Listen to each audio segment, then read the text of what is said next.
Okay, this is Dr. AnthonyChaffee with the Plant Free MD podcast. I'm very happy today to have celebrity fitness trainer, speaker, and podcaster, and best-selling author of Fitness Confidential, Vinnie Tortrich. He is the creator of three now documentaries, first two being Fat, a documentary 1 and 2, which were excellent, and the upcoming Beyond Impossible. Vinnie, thank you so much for coming. Anthony, thanks for having me on, man. This is great. I feel like we're becoming friends. You were on my show just last week. I don't think we put that episode up yet. And I can't wait for people to hear you and hear what you're up to. And now we're doing this. So this is great. Yeah, no, I totally agree. And I really enjoyed coming onto your show. That was a lot of fun. I'm sorry that I was having connection issues and had to cut that off, but hopefully we can keep doing this. It'd be great. Yeah. Yeah, well, as I said to you in an email after, it just got a little crazy right at the end because, sometimes Zoom does what Zoom wants to do. But, Anthony will be on again and again. I knew right away that he would become a Nina Teichels or Gary Taubes or some of these people that I have on repeatedly. So tune in for all of that. Yeah, well, I'd love to. That'd be great. So I just want to go over your first two documentaries quickly. I watched these things, the Fat documentary 1 and 2. These things for me are crucial to the discussion because they cover so many things that are historically accurate and so forth, but they uncover the truth behind the misinformation that's been propagated over the last at least 40 years, but really instilled over the last 40 years, but going back probably 60, 70 years. And this has caused the detriment of the world health, and so everyone's gotten fatter and sicker and so forth. What brought you to make those films in the first place? Being in health, I've been in health and fitness since college. That's where I went to school to study, and and no one was fat in 1980. No one was fat. Yeah, it was the beginning of it. But when we look back, we started getting fat at that time. I didn't see it. You can't see things in real time, or you can sure look back and go, oh my God, this is when it happened. Yeah. And I feel like in my entire life as a professional, I've watched one crazy thing after another. The example I like to use is in the 1970s, my grandmother, who I don't think made it past the 5th or 6th grade. They were very, very poor and they had to work on the farm and everything else. And my grandmother and my great grandmother, who barely spoke English, she was Italian. They knew that if you ate carbohydrates, you got fat. And this was before we had engineered foods. There was some engineered foods, but they knew that bread will make you fat. They knew that too much pasta would make you fat. Yet somehow 1980 comes along and we start hearing from the powers that be, that you can't get fat if you eat carbohydrates. And it's like, well, wait a minute. My entire childhood, this is all I heard was, hey, don't eat too much bread. You're going to get fat. Don't eat too much pasta. You're going to get fat. You got to eat your meat. You got to eat your vegetables. So in 1983, I think it was, I used to go up to Aspen to train the rich and famous. Now, you got to remember, this is 83. There weren't many I was one of the first trainers in this country that was out there training celebrities and rich folk. And I get to Aspen. I can't remember if it was 83 or 84. It's one of those years. And everybody was reading this book that summer. It was called Eat to Win by Robert Haas. Okay. And I'm taking these people up 13 and 14,000 foot peaks, and they're going, oh no, we're going down to Mezzalunus tonight, and we're going to just eat pasta. Yeah. Like, what's happening again? No, Vin, you're invited. Come on us. And I would go to Mezzalunus right there in Aspen, and it was like the meal was a plate of pasta. Now, I grew up in an Italian household. Yeah. Pasta was on the side. You always had fish or meat or shrimp or something. And then you had pasta just to fill out the plate, and you had some vegetables there. Now the plate was pasta, like a pie. I'm doing this in the video. It's a big pile. Yeah. And I would raise my hand and go, is there any shrimp scampi with it? You said scampi. I just assumed the shrimp part, but Yeah. Oh, no. Cholesterol, shrimp, shellfish, Obviously. cholesterol. This Yeah. is your meal. And I'm like, what, I'm like looking around to see if there's like a hidden camera. I'm like, what just happened? What just happened today? And every night, everybody wanted to go eat big piles of rice and pasta. The sushi became a big thing back then. You know, Yeah. sushi really wasn't around. Oh, we're going to add sugar to rice so it'll stick onto this piece of raw fish. And I'm like, am I being punked? Yeah. What are we doing? So we're doing this whole thing, and the book Eat to Win. And so I finally picked it up and read it one night. It took me 2 nights to read it because I fell asleep. Yeah. I read it, and this guy, Robert Haas, was going, oh, you know, fat burns in the flame of carbohydrates. And the more carbohydrates you eat, the more fat you will burn. Your body's got to take the fat from somewhere. Jesus. And I'm reading this stuff going, is this a joke book? Yeah. I kept flipping it over to see, you know, Yeah. because I couldn't believe everything I had learned at Tulane was like now completely out the door, according to this book. And everyone was following it. But that was the 1980s. Your question was more, where did it start? In my mind, it started then. But then when I did the movies, I realized that, oh, we put this in place a long time ago, and we just started working towards it. Yeah. Well, it was always, you know, I really liked it because it was very logically presented. It was very straightforward, you know, and it just really took you through step by step, you know, this is the history, this is what happened, this is what happened next. And it built up and built up. And you could really actually see, you know, a clear timeline and progression on what the hell happened and how the hell we got here, because, you know, we're a far cry from where we were even in the 70s, you know. Like you say, you know, the obesity rate was much lower. You know, if you look at national statistics in America, it was 6% by BMI, 6% at the end of World War II, and 1980 was 8%, and the UK was 6% and 6%. And then all of a sudden everything started, you know, wildly changing. I think it's, you know, like 40% now or something like that, and something insane like that. And I thought that it was, you know, an excellent depiction of all of these arguments, and the arguments in the fashion that I think are most convincing. You know, put it in a logical, straightforward way. You know, you talk a lot about the evidence behind, you know, cholesterol being bad for you, a lot of it being correlative as opposed to causative. And this is something that a lot of people miss because they see the headline, you know, Eat Lancet says you should do this. Well, therefore that's it. You know, it's appealing to authority. The authority said it, therefore, you know, it's true. And that seems to be something you uncover quite a lot of by the sound of it. Yeah, you know, we have the world's best example now because of COVID, right? And I'm not a COVID denier or anything else, but I look at, if you want to look at what government will do, look no further than COVID. When it first came out, we all heard, hey, there's this COVID-19, and man, if you even come within 20 yards of it, you're dead. Yeah. If you get it, you're dead. Everyone, you know, when a package comes in from Amazon, leave it outside in the sun for a week. I'm not making this stuff up. This was on the news. Yeah. Whichever news you were watching, you know, whether it's right-wing news, left-wing news, doesn't matter. You got to leave it outside for a week. Jesus. If you buy eggs, you got to, you know, wash the eggs before you put them away. And people had these tables outside of their homes, you know, washing stuff and leaving it out and spraying it down. And then they said, you have to wear a mask.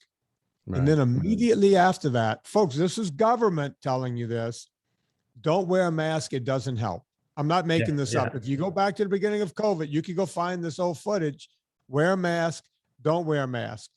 Now you can only wear a mask if it's an N95 mask with a proper seal on it.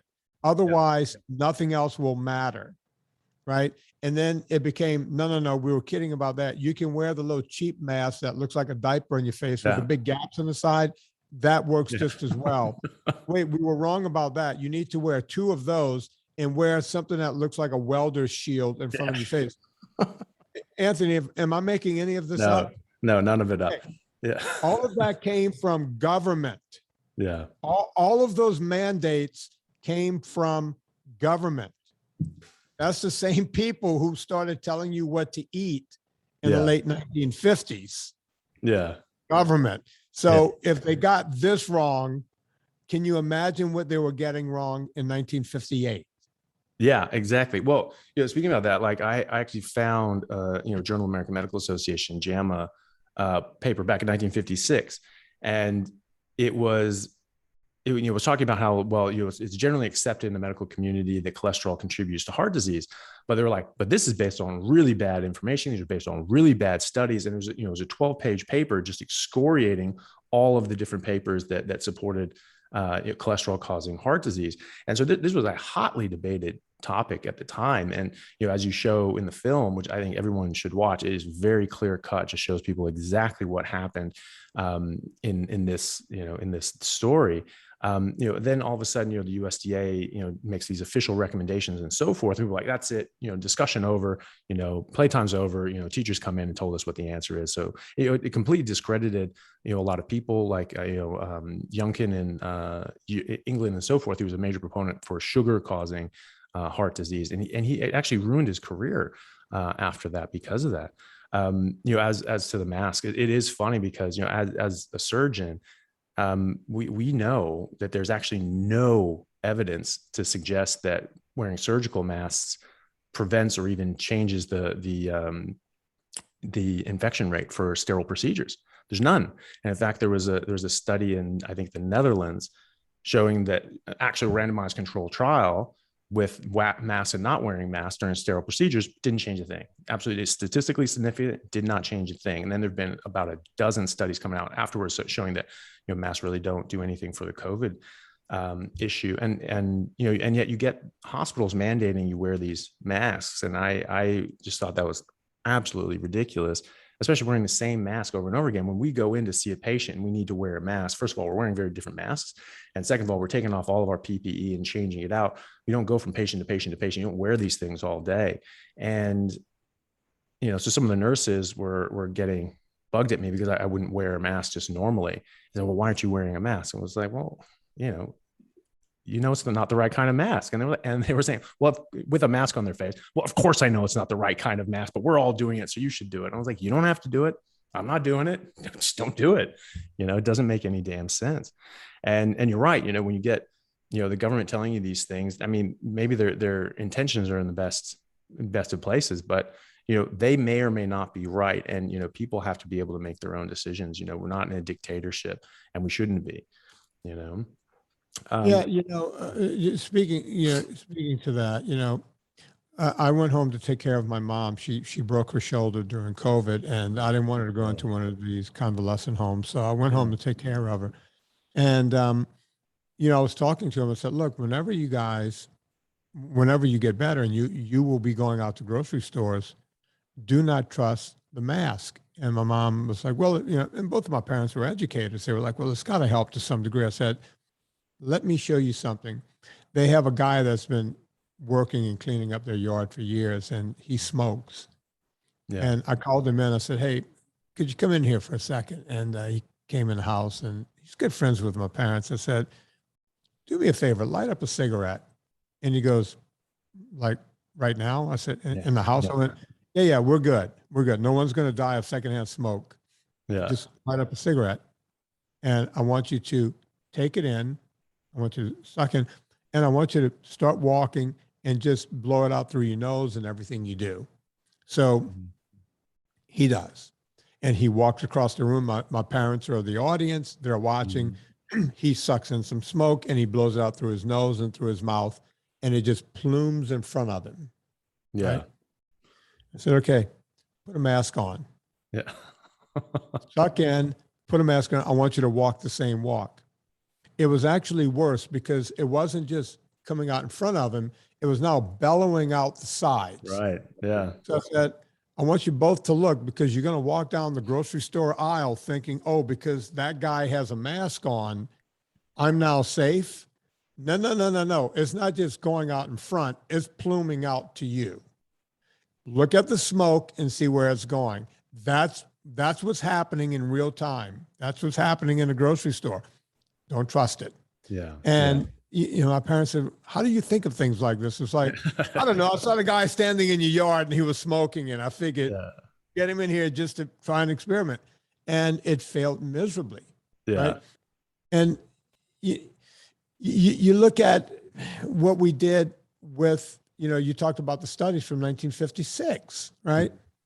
It's a perfect analogous because in 1956, we were like, well, this is bad. But we had Ancel Keys, who was trying to push the opposite of what the aforementioned Yudkin was trying to push over in Europe. Yeah. Ancel Keys was a bully, a Yeah. big bully. And his first kind of stronghold he got was in 1958, our president had a massive coronary and he was a beloved president. Yeah. And so he lived. And Ancel Keys comes in there and says, it's from all the red meat he ate. No one ever mentioned that he smoked north of 2 packs of cigarettes without a filter every single day. That was just left right off the table. Yeah. It was meat, not, the stress of the job of running the free world and smoking north of 2 packs of unfiltered cigarettes daily. Yeah. Right. That's it. So Ancel Keys got a stronghold, and that's when he started really putting the screws to Yudkin, calling him a nut and a charlatan and everything else. And people bought into it because this guy, kind of like Dean Ornish with President Clinton, all of a sudden you get a stronghold. Right? You're in with the president, so you're a cool guy, right? Yeah. We don't think these things happen, but that's how they happen. But Keys really, really, really didn't get his stronghold until 1969, or was it 68, when the Democrats decided, hey, if we could come up with some way to feed poor people in this country, they'll vote for us. Right. Which is, hey, if I was running for something, I'd do the same thing. How can we do this? Well, we need to come up with food stamps, but we can't just throw these food stamps at people. Everyone's going to start yelling. We need to do a study. So the McGovern Committee started meeting in 1968 to study food stamps and whether we should do this. Well, again, Ancel Keys sees an opportunity and he gets onto that committee. The committee meets, folks, for 10 years. I'm not making this up. Yeah. They meet from 1968 to 1978. By the end of it, well, they had food stamps long before the committee ended, but it turned into a fight of what's better, carbohydrates or saturated fat. At the end, and I show this in Fat, a documentary, it's a bunch of politicians literally doing this at the table, throwing their hands up going, I don't know, pick one. Yeah. Just pick one. And they said, okay, we're going to go with, low fat as being the best way to eat. And someone stood up and said, I don't think we should put this out to the American people until we study it. And they all just got up and went, we're good. Yeah. You see the film, right? I'm not making this up. Yeah. I have the footage of this in my first movie. They're going, yeah, whatever. We're good. We're moving on. We got to go do something else. And that was the beginning of us becoming fat and sick as a nation. Yeah. It's funny you mentioned that. When I was watching the first movie, Fat, a documentary, that reminded me of a study that Thomas Sowell, I don't know, you're familiar with Thomas Sowell? Yeah, a little bit. Yeah. Yeah. The guy's brilliant. He's absolutely amazing. And you'd really like him too, because like he thinks along those same lines. Like he asks questions and probes in and say, okay, what's the real story here? What's actually going on? And the guy, I've never seen anyone dig deeper to get to the bedrock of an issue than he does. It's really interesting to read his stuff. And one study he was talking about, something came out, one of the major anchors came out, Walter Cronkite, probably not him, but one of them was just like, today, 20 million children are going to bed hungry. It was like this big dramatic thing. And so they started making all these pushes, these political pushes. And so, Sowell said like, okay, being battle hardened, world weary sort of person, I went and, requested the study and looked at it. How they came up with the study was they looked at everyone who financially would qualify for food stamps and government assistance and subtracted the numbers who were on it. And the difference was people who were hungry. So if you made less than this amount that they felt you deserved food stamps, but you weren't on food stamps, therefore you were hungry. And one of the hungriest counties in America was a very big agricultural community, and everyone there, like the workers were part of their wages were room and board. And so these guys were eating steaks and corn and all these sorts of like, things that they would grow. And so their income in dollars was below this certain amount. And so no one was there. So the hungriest county in the in the country. And it was just absurd, So you get these studies that say X, conclude X. And then you actually read the study and it's just nowhere near that. I got really, I sort of came across that when I was actually quite young with the WHO. I read every single WHO study that comes out.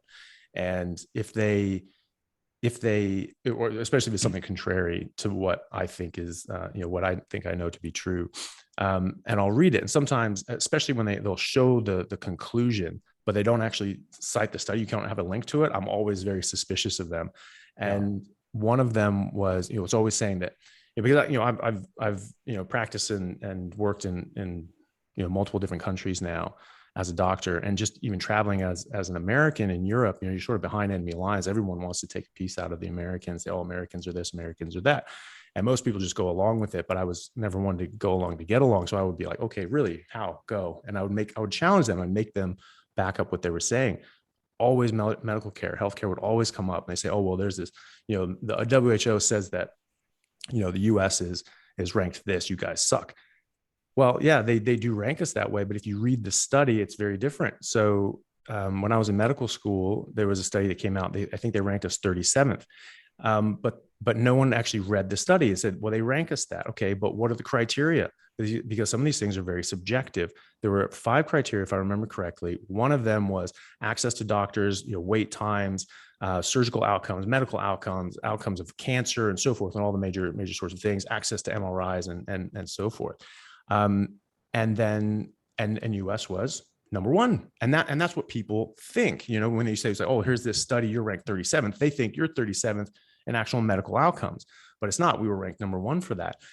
But the other 4, they sort of watered it down. I don't remember all of them, but one of them I do remember, and they're all sort of similar to this, was what percentage of the lower 20th percentiles medical expenditures do the upper 20th percentile pay for? And the answer was, who gives a shit? Because what does that have to do with your mother dying of cancer or not?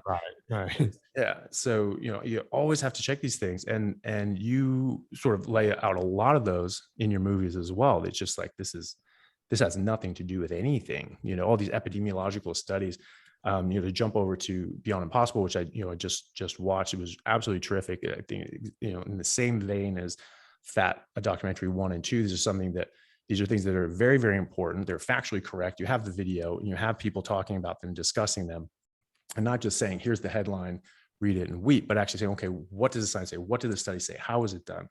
In that, Jesus, I lost the track.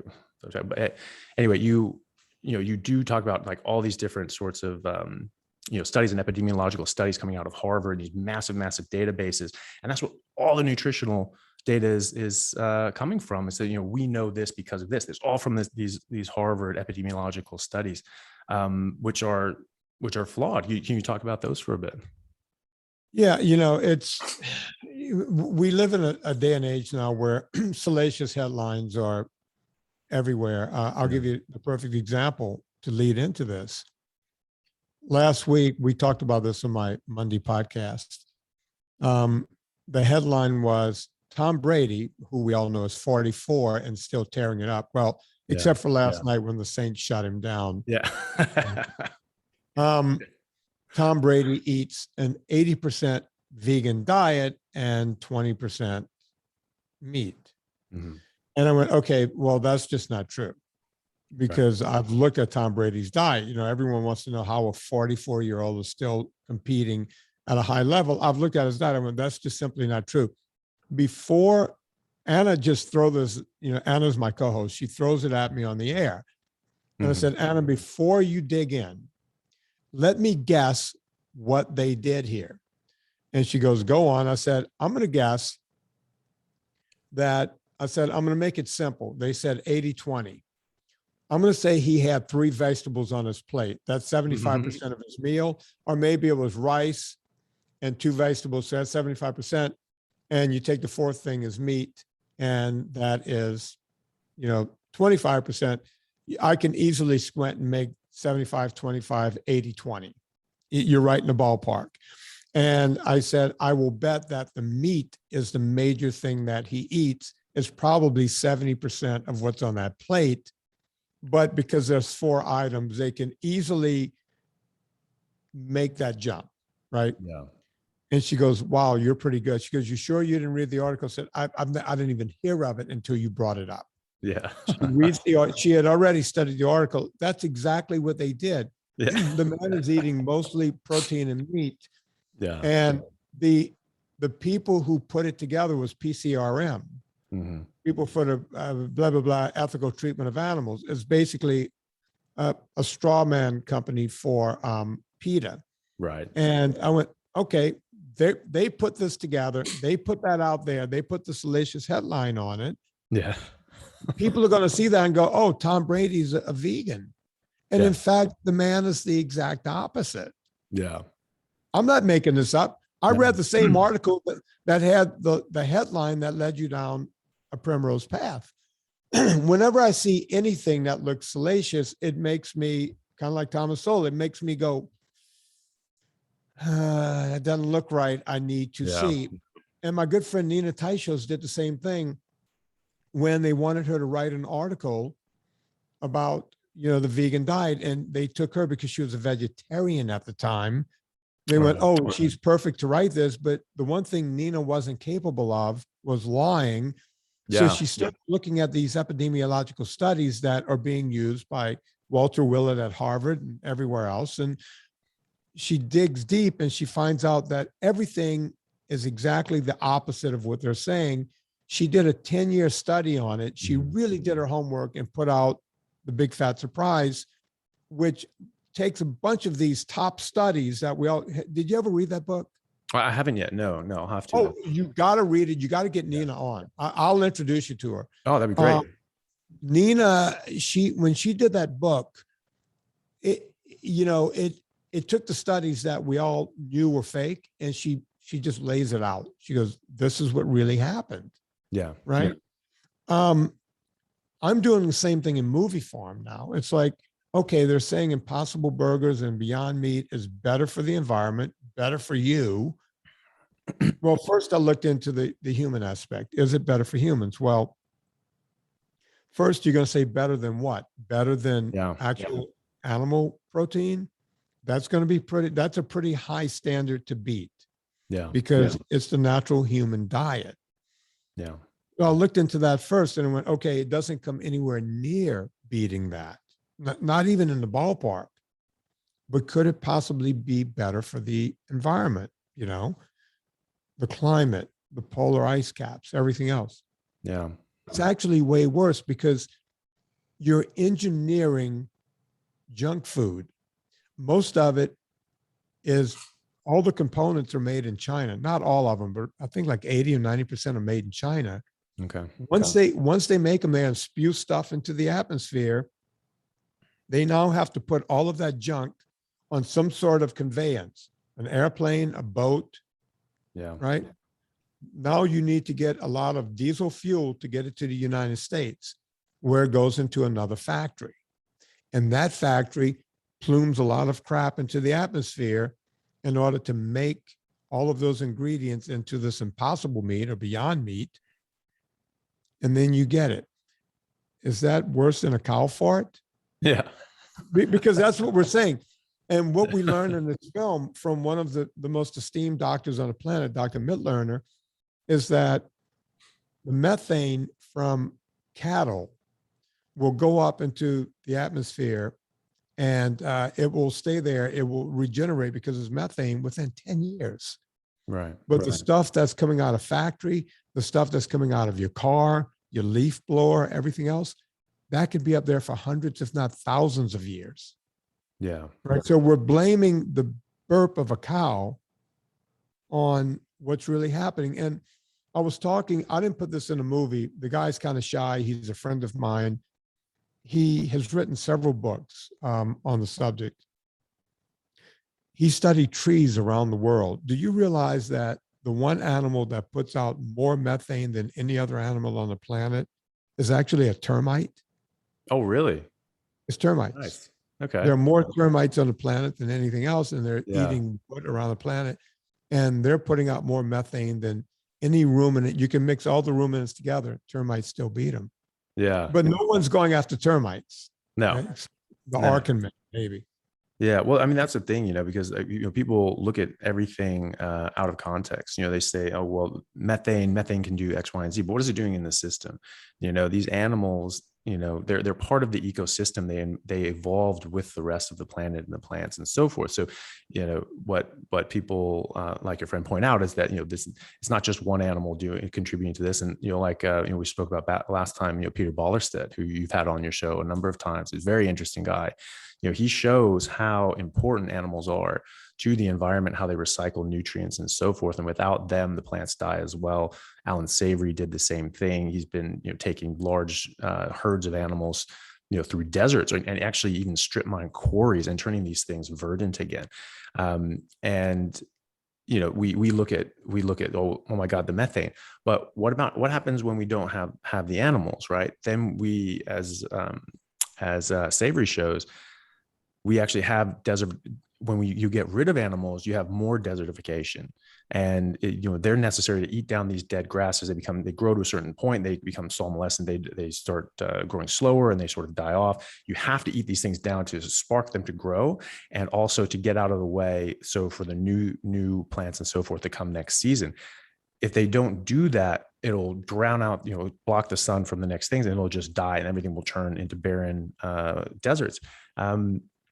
So in order to prevent this, because they don't have enough animals in a lot of areas of Africa, and this is just Africa, they have to just burn them. And so they burn large areas. They burn, I think it was something like 1 billion hectares of grasslands a year. And 1 hectare of burning 1 hectare of this grassland produces more and worse pollution than 6,000 cars do in a year. So you're talking about the equivalent of 6 trillion cars emissions a year. So it's like, and people are freaking out, that you don't drive a Tesla. It's like, give me a break. There is so much more going on here. And, also, how do you, I mean, the CO2 issue, everyone loses their mind about CO2, but CO2 is what plants breathe. And all the flowering plants on Earth evolved at a time when the CO2 level was 10 times what it is now. You get to below 150 parts per million of CO2, all flowering plants will die. And now people are talking about, we need to get the CO2 level under 200 again. I was like, that's playing with disaster. And, so it's much more complicated. And they said, well, it's a major greenhouse gas. But is it? Because, even in Al Gore's movie, Inconvenient Truth, he says, if you don't consider water vapor, then CO2 accounts for 30% of the greenhouse effect. And what a lot of people pointed out was like, okay, well, what if you do consider water vapor? How much does that contribute? Well, water vapor accounts for about 90% of the greenhouse effect. So these are clouds and humidity and so forth, and that traps in heat. So in fact, CO2 only accounts for about 3%.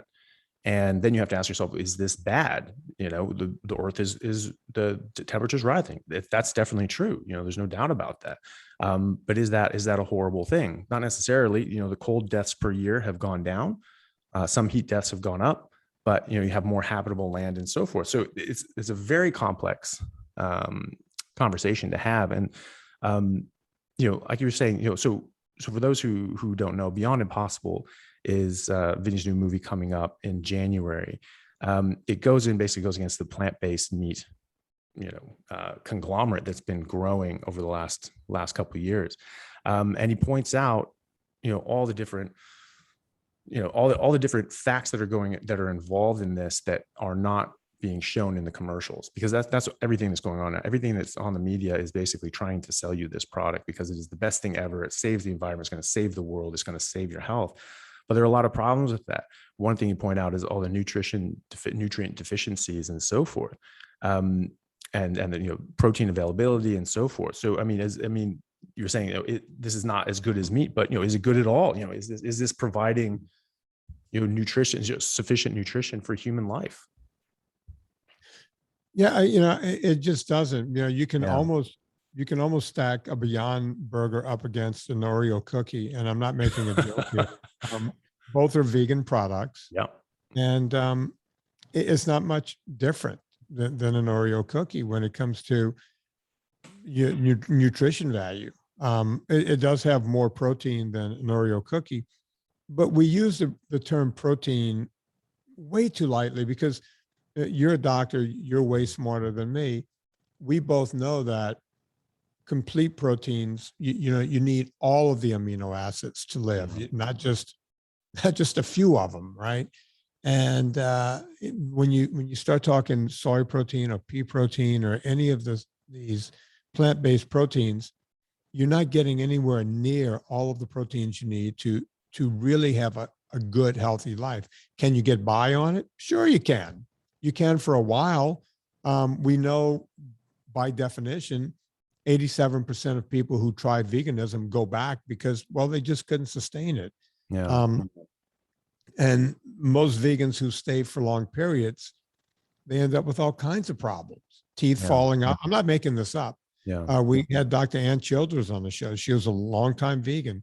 She had teeth falling out. I had Lear Keith in my movie, longtime vegan. She screwed up her reproductive system. Her hair was falling out. She was having all kinds of health and fitness problems, and then started eating meat after 20 something years. And all the problems just went away. Yeah. She screwed up her bones, her vertebrae, everything.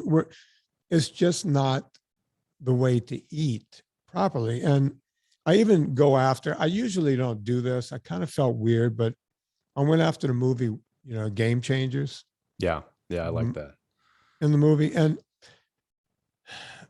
look, I mean, Game Changers, What the Hell, Cowspiracy, they're all just vegan propaganda films that are lying to people because whenever these movies come out, my Twitter is just flooded with, well, what about these game changers? They're stronger than anyone else. It's like, well, they told you that in the film, but in actuality, none of it is true. Yeah. And as you know, in the film, I took two of their biggest examples. They claim to have the strongest guy in the world as a vegan. Well, I'm a nerd. And what do nerds do? We watch strongman competitions, right? Anthony, you see what's behind me. I have a weightlifting rack in my office. Yeah. I'm a nerd. I'm a weightlifting nerd. I have been since I'm 8 years old. And I'm looking at this guy in the film going, I don't ever remember seeing him in the strongman competition, not even the part that's not on television, right? Because they only show the big guys on television, right? Yeah. So I looked into it, and he's never been invited to the show. Right. As a matter of fact, he's never been a strongman. He doesn't really hold any world records of note. Yeah. He is the strongest vegan at a vegan competition somewhere in Texas one day. Yeah. So he was the strongest vegan in the world that day.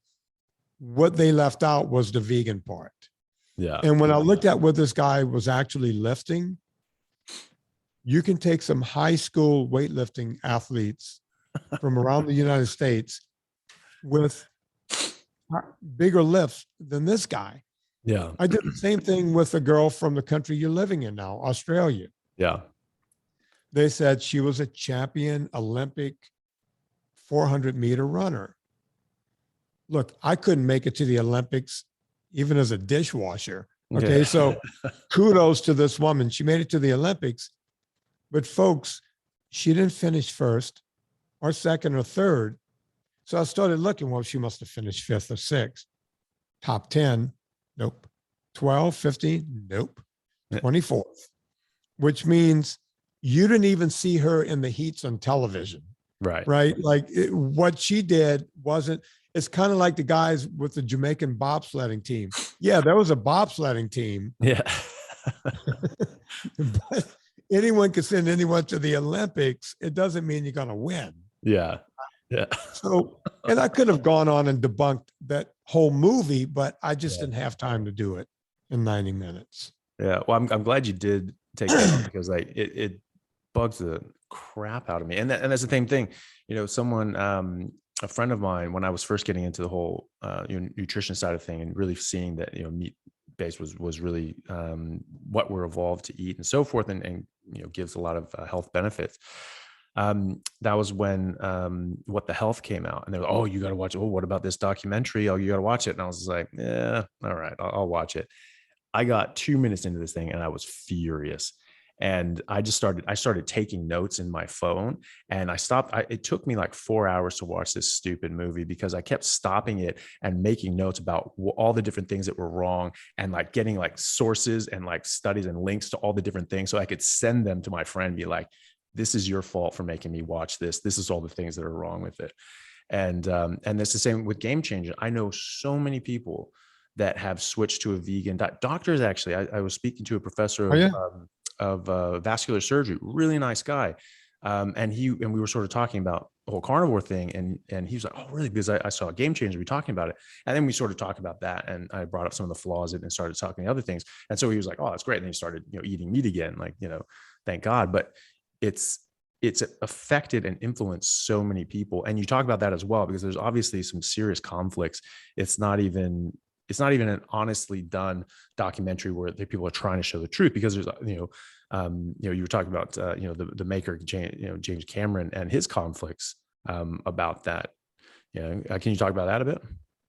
Yeah, James Cameron, and this is not hard to find. He dumped $34 million into a pea protein conglomerate. Yeah. So he's got vested interest in people buying, vegetable proteins. And then he goes make a puff piece called, Game Changers, where he gets his friend Arnold Schwarzenegger in the movie to say that, hey, look, when I was a bodybuilder, I ate a lot of meat, but that wasn't healthy. Now I'm a vegan. Yeah. Yet we found a video after the movie that he did after the movie where he opens his fridge and goes, I eat meat, I eat cheese, look at this, I have eggs. Yeah. So, the whole movie's a lie. One of the other big lies, the actual host of the movie, right? He's there going, yeah, I used to be able, there's this thing we do in the gym where you jiggle the ropes, right? Yeah. Or something like that. And the record was 11 minutes. And I went in one day and did it, and I only got to like 9 or 10 minutes, and I couldn't break the record. And then I went vegan for a month. Yeah. Went back, and I thought he was going to say, hey, I bested the record by a whole minute or something. He goes, yeah, after I became vegan, I did it for an hour, and then I just got bored. Okay. You're saying that you became 5,000% better because you ate vegetables? Really? You just went an hour and you got bored? Yeah, my hands started getting sore. And like, well, according to you, anyone can go vegan and just become superhuman. Can we also leap tall buildings in a single bound? I mean, what else can you do with this vegan diet? But James Cameron's in there, and his wife is standing next to him. By the way, his wife is younger than me, and she looks 10 years older than me.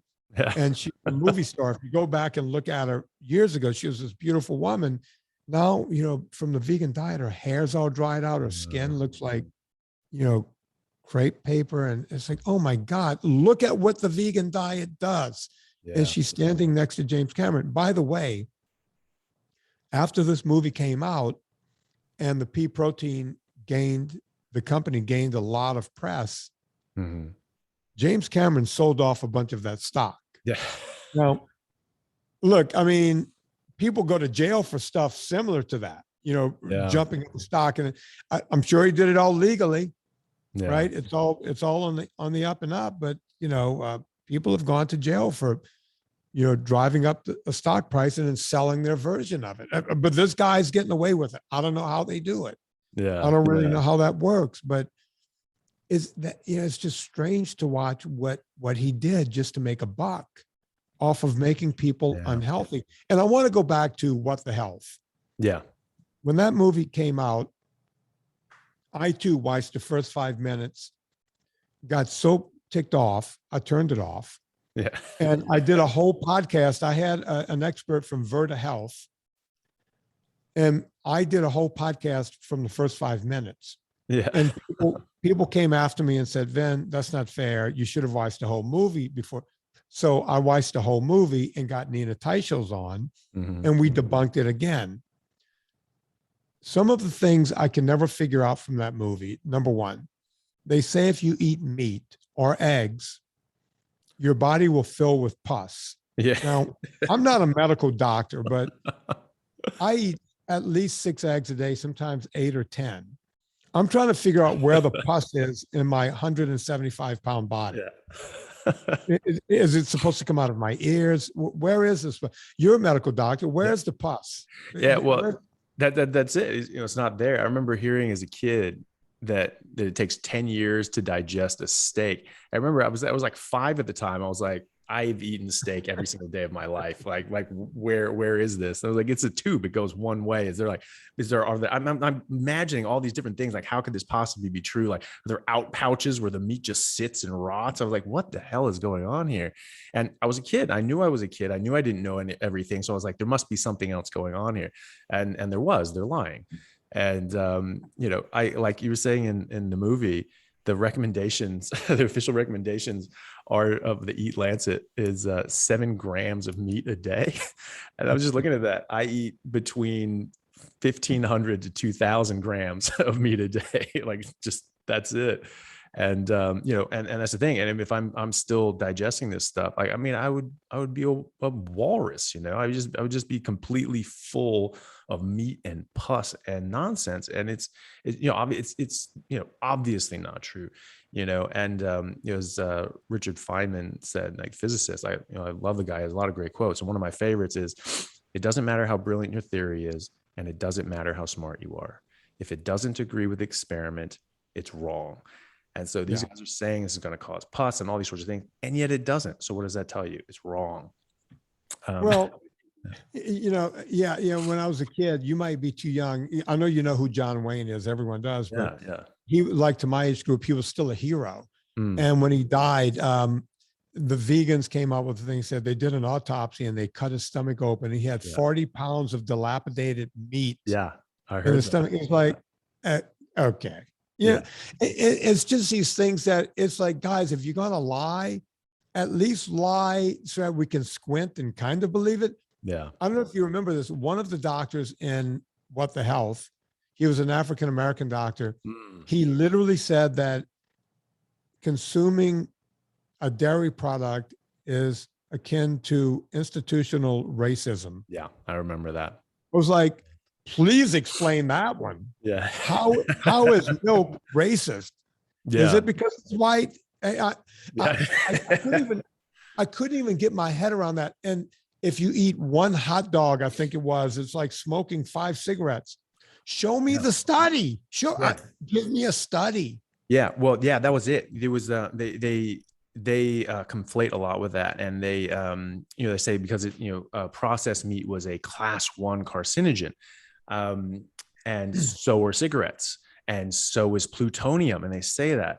And so then they have this, this visual of this little kid. Oh, when you give your kid, bologna and processed meat for breakfast, you're serving him cigarettes for breakfast. They have this like little, tray that they're just dumping like, ashtrays onto the kid's plate.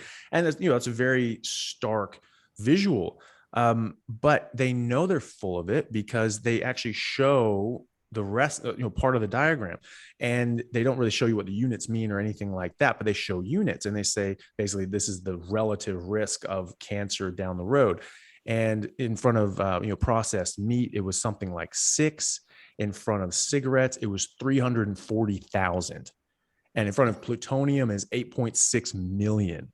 And so it's like, this is not the same thing, and so they're saying, oh yeah, bologna is the same as a plate full of cigarettes. Like, no, 30,000 cigarettes may be the same as 1 piece of bologna, but like, that's it. And, and then they say, oh, and red meat is a class 2 carcinogen. So it's barely, so what is that number? 1? Yeah. I mean, give me a break on this stuff. It was, and that, the guy you showed one gentleman who almost went on your show. And that was another thing too, was that you tried to approach a lot of vegan doctors to get the opposing view, in a fair way, and which would have been great. It would have been great to see these guys, but I've never seen anyone, I've never seen them put themselves in a position where they can be challenged by someone who actually knows what the hell they're talking about. And they obviously didn't want to do that. They're picking their moments, and they want to, they've got books to sell, they can't get shown up. And, one guy was saying that, eating sugar and processed carbs actually helps diabetes and makes you more insulin sensitive, which is insane to me. That was Dr. McDougall, and I had that in my second movie, where he said, if you want to cure type 2 diabetes, right, you have to eat more sugar. And I'll never forget, I think it was Dr. Clapper who's sitting next to him on the dais, and he just puts his head down like this. He's like, oh, McDougall, please, please. Because there are certain lies you can tell, and there's certain lies. One of my favorites was I was interviewing Robert Lustig one day, who's one of the foremost authorities on childhood obesity. Yeah, absolutely. And doctors don't like to go against other doctors, even if they don't believe in what they're saying. And I said to Robert, and I caught him off guard, and I shouldn't have. I said, can you believe that Grieger thinks that you can get diabetes from eating 1 egg a week? And he goes, well, he obviously didn't say that. I said, oh no, he did. Here, let me run the audio for you. And he just went, I don't want to comment, because doctors don't like to put down other doctors. And I'm sitting there going, yeah, he's saying 1 egg a week will cause type 2 diabetes. Yeah. There's no sugar whatsoever in an egg, yet his cohort, McDougall, goes on and says, if you want to cure type 2 diabetes, eat rice, eat sugar, eat straight sugar, it will cure it. Right. These are blatant lies that will actually get people hurt. Yet no one goes after these doctors. They go after Tim Noakes for telling a mother on Twitter to feed your kid meat and vegetables. There were 2 trials in South Africa to go after this guy. Yeah. Right. Tim's a friend. Tim's been on the podcast maybe a dozen times. And no, he's great. Yeah. I'm looking around going, really? Really? Yet these guys can say whatever they want, no problem. Yeah. No problem. They're protected by Willett. They're protected by Harvard. They're protected by Minnesota University. They're protected. And I'm sitting there going, when are we going to stop this? When are we going to say, look, these guys are killing people? Yeah. More people than COVID has ever killed. Yeah. They're killing people. And it's just going on. Yeah. I thought that was, there was one of those guys in What the Health that said right at the beginning, and the sugar being implicated in diabetes was brought up, and he said, oh, this is ridiculous. This is that's so untrue. It's obvious it's fat. We've always known it was fat. And he's referring back to these studies that have been thoroughly disproven 100 times over from the 60s and 70s and so forth. And he's saying, this is what it is. And to me, that was insane. You mentioned Dr. Robert Lustig, he is absolute legend. Like, I love that guy. He was one of the major components in me really realizing what the hell was going on and how we have been misled because of his research into fructose and so forth, showing that this is essentially, I do a whole talk on sugar and so forth, and I reference his work, but quickly it just breaks down in your body by your liver in the same manner that alcohol does, into the same byproducts. So you get the same damage to your body from those byproducts as you would from the breakdown of alcohol. Obviously, it affects your body differently before it's broken down, but after it's broken down, it acts exactly the same. And one of these things is peripheral insulin resistance, which is type 2 diabetes. So, and he had a study showing causation that met the criteria for causation with metabolic syndrome and kids, and just removing the fructose, not changing anything else. They're still eating crap. They're still eating a bunch of processed carby crap. And it actually reversed their metabolic syndrome just by removing the fructose and staying the same weight, not losing any weight. And so this is something that's very well established. Lustig has published, God only knows how many dozens of studies on this and books as well. And, for that guy in What the Health to then say, no, this is absolutely not what's going on, blah, blah, blah, blah, blah. He's telling people the same misinformation that has gotten literally billions of people hurt over the last 40 years. And to me, that's malpractice, because, the definition of legal malpractice is you did the wrong thing and it caused harm. Well, he did the wrong thing because there's tons of studies showing that he's dead ass wrong, and things that he's referencing have been thoroughly debunked. And if he doesn't know that as a clinician, then he's in the wrong. He needs to read back up and freshen up his knowledge. And it obviously causes harm because, it causes metabolic syndrome at the very least, and obesity and so forth. So I think that is really causing harm. And that kind of pisses me off, honestly. And that whole movie pissed me off. You got through the first 5 minutes. I wanted to turn it off then, but I had like a mission that I was just going to like get through as much as I could. But I got probably to an hour. I think it was like an hour, 40 minutes. I'm like, I'm not doing this anymore. Like I've seen enough of this crap. And it it absolutely thoroughly. Well, I'm going to tell you what made me turn it off the first time in the first 5 minutes. Yeah. The guy Kip, the kind of douchey guy with the sort of hat on. He starts the movie by going, "Hi, I'm Kip, and I'm a documentarian. And so, dude, like, I was just asking myself one day, like, I wonder what the best diet for humans could possibly be." Mm-hmm. And someone said, like, vegan. And I was like, what? And I went, okay, hang on, Kip. You did the movie Cowspiracy, where you had a shirt on that said vegan. Now, all of a sudden, you're doing another movie where someone says, hey, Kip, you want to know what the best diet is for humans? You're lying in the opening statement of the movie. Where could this possibly go? If you think I'm kidding, I just paraphrased it, but because it was 5 years ago and I watched it, but it was something like that. Yeah. Where like one of the biggest proponents of veganism who's done other documentaries goes, I was just looking for the best diet and someone said vegan. And I was like, what's this vegan you speak of? And I'm like, are you really doing this? Yeah. Yeah. You think we're not going to go back and see the other BS movie that you did? Yeah. When you're me and you see that, you go, and then they go right to the hot dog bun with the cigarettes in it. I went, okay, I'm out.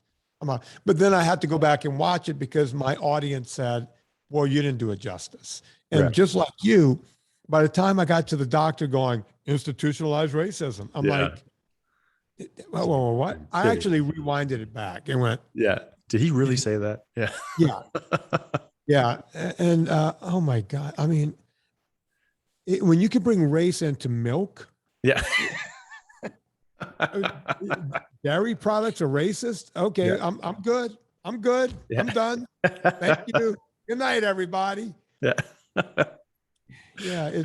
Oh man. Yeah. That was the thing too.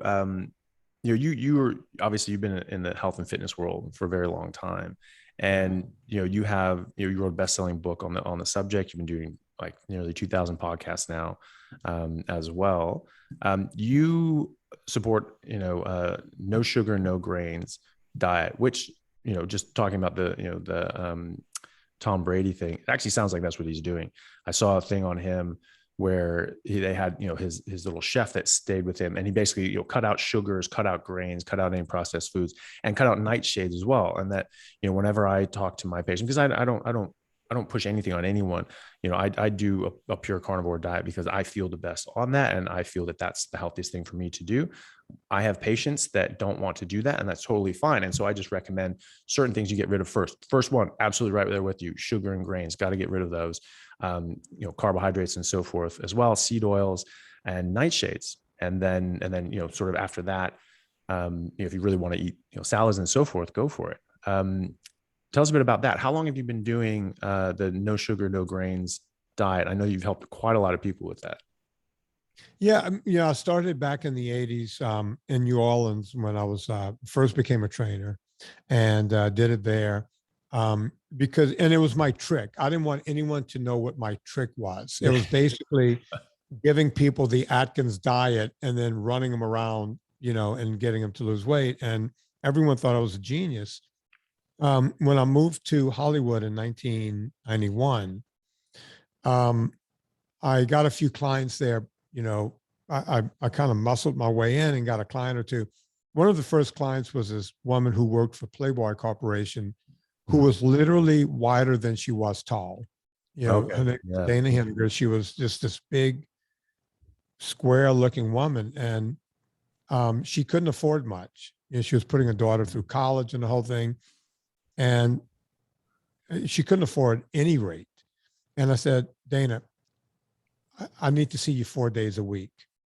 What can you afford? And she said, maybe $25 a time. And my rate was in the hundreds. And I said, okay, if you could give me $25 every time, I'll take it. But the reason I'm even charging you is if I don't charge you, you won't take it seriously. I said, if you're ever short and you need to give me $10 or $15, pay me something. Yeah. And that's what we did. And I took 150 pounds off of her, and she became like the biggest billboard in Hollywood. You know, now Playboy, she's at Playboy Corporation, and they started using me with some of their people. My big secret was to keep people off of carbs, right? What happens to these playmates once they become playmates? Most of these girls are from the Midwest, you know, the Corn Belt. All of a sudden they have a few bucks in their wallet. They're going out to eat and they're eating crap, right? Yeah. I would get called in because they would be under contract at Playboy for 2 years. And Playboy was like, keep her thin. We don't care how you get people thin. So that was my job, was to keep their product looking like their product. And that's how I got in with the Hollywood community. And of course, Playmates date real actors and the whole thing. And I got in. Yeah. I kept it a secret for as long as I could because that's what I traded on. Right. I didn't want anyone to find out that I was just cutting carbs out. And in 2010 or 11, I'd been through a lot of stuff. You know, sometimes life gets in the way. In 2007, I got leukemia and I almost died. And of course, I lived, but I had a lot of cancer bills to pay, even though I had insurance. I had to live on my savings for a while and all that kind of stuff. And then 2008 came along and we had a writer's strike. And when writers strike, actors don't act. And when actors don't act, I don't have a job. Right. So I went from paying a lot of cancer bills to no real good work. You know, I still had Howie Mandel and a few of my clients, but not enough to keep going. And then we had the economy at the end of 2008, the economy just tanked. Yeah. So I was sitting around more than not. So by 2010, one of my clients, Dean Laurie, who was a big TV writer, shows like Arrested Development and all this kind of stuff. You know, he's one of my closest friends, and he kept saying, "Man, you have a book in you." And I said, "Yeah, Hollywood's been wanting me to write this book for years, but they want me to do a tell-all." And he said, "No, between all the, you know, you do these ultra cycling events and you've worked with these people and you've done this in Hollywood, you have a book in you." And I was ready to put the secret out of low carb. No one was talking about, the word keto did not exist. Yeah. The ketogenic diet existed, but keto did not exist. I started writing the book and I kept saying to Dean, I can't put the word ketogenic in the book. And he said, why? And I said, because doctors think I'm talking about ketoacidosis and I'm going to get lambasted by putting the word ketogenic in the book. He goes, well, what can you put? And I said, why can't I just tell the truth? Let's just call it no sugars, no grains.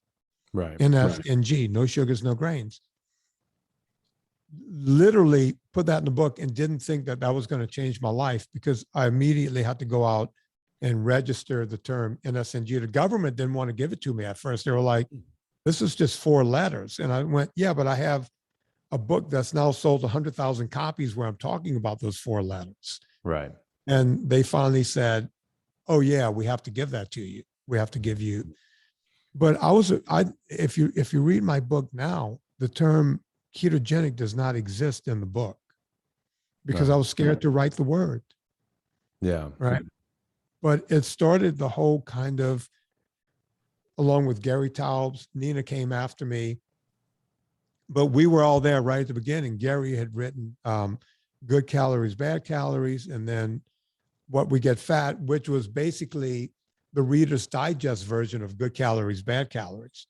Nerds like you and me, we love Good Calories, Bad Calories, but it's too sophisticated for the average reader, right? So he wrote the other book. And we all kind of came along together, Gary, me, Nina, and we were all right there at the beginning. And then it kind of spawned this whole low carb world that we live in now. Robert Lustig wasn't really out with that Sugar the No. Bitter Truth video that went viral at that time. No, yeah, that was 2009 when that came out. That was much later. Yeah. Yeah. Yeah. So yeah, that was right at the beginning. Yeah. A lot of people are worried about that. I think ketoacidosis and so forth is just bad for you. You mentioned that in your films as well, getting the sort of TV personalities talking about, oh, this is a shock to your system and so forth, which I think is just completely wrong. I mean, I took biochemistry, I have a degree in molecular and cellular biology and a minor in chemistry, and obviously I had to take biochemistry as a prerequisite for medical school. And it's very, very clear. We call this a fed state, not a fasting state. But the only difference is you're eating carbohydrates and you're jumping up your insulin, and that insulin changes a lot of your metabolic processes. But what I argue is that the so-called fasting state actually is our primary metabolic state. That's where all of our heavy machinery comes to bear.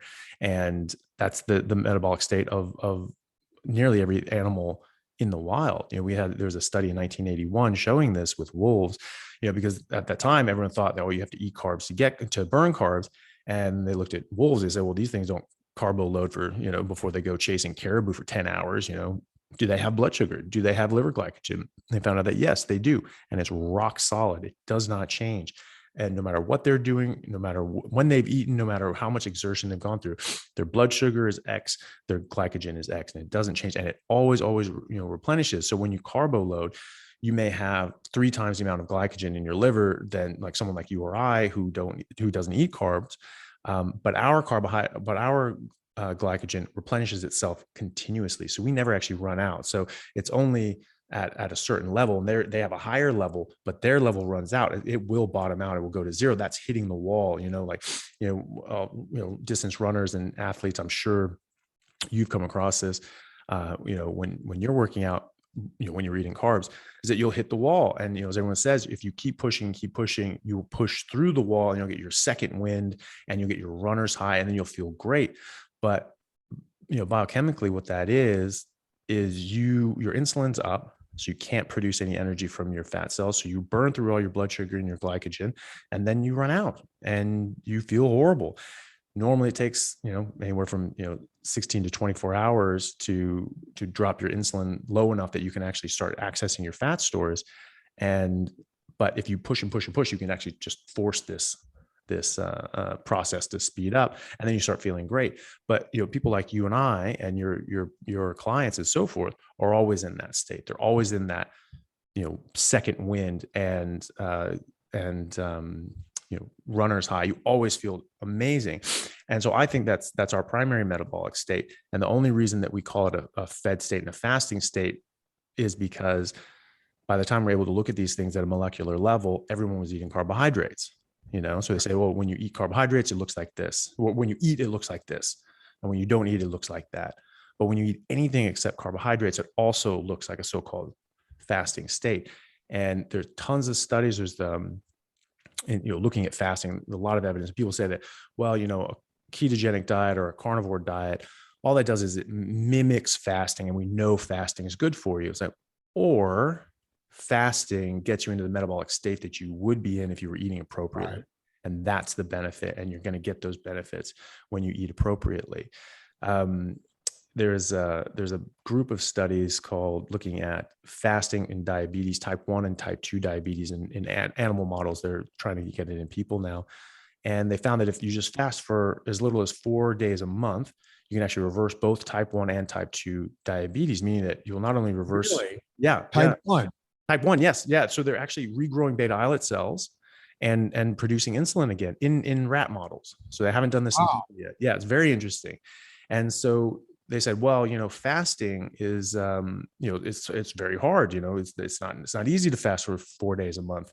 And so they came up with a fasting mimicking diet, which is a ketogenic diet. So basically, right. Ketogenic or carnivore diet, you're just not eating carbohydrates, and that's it.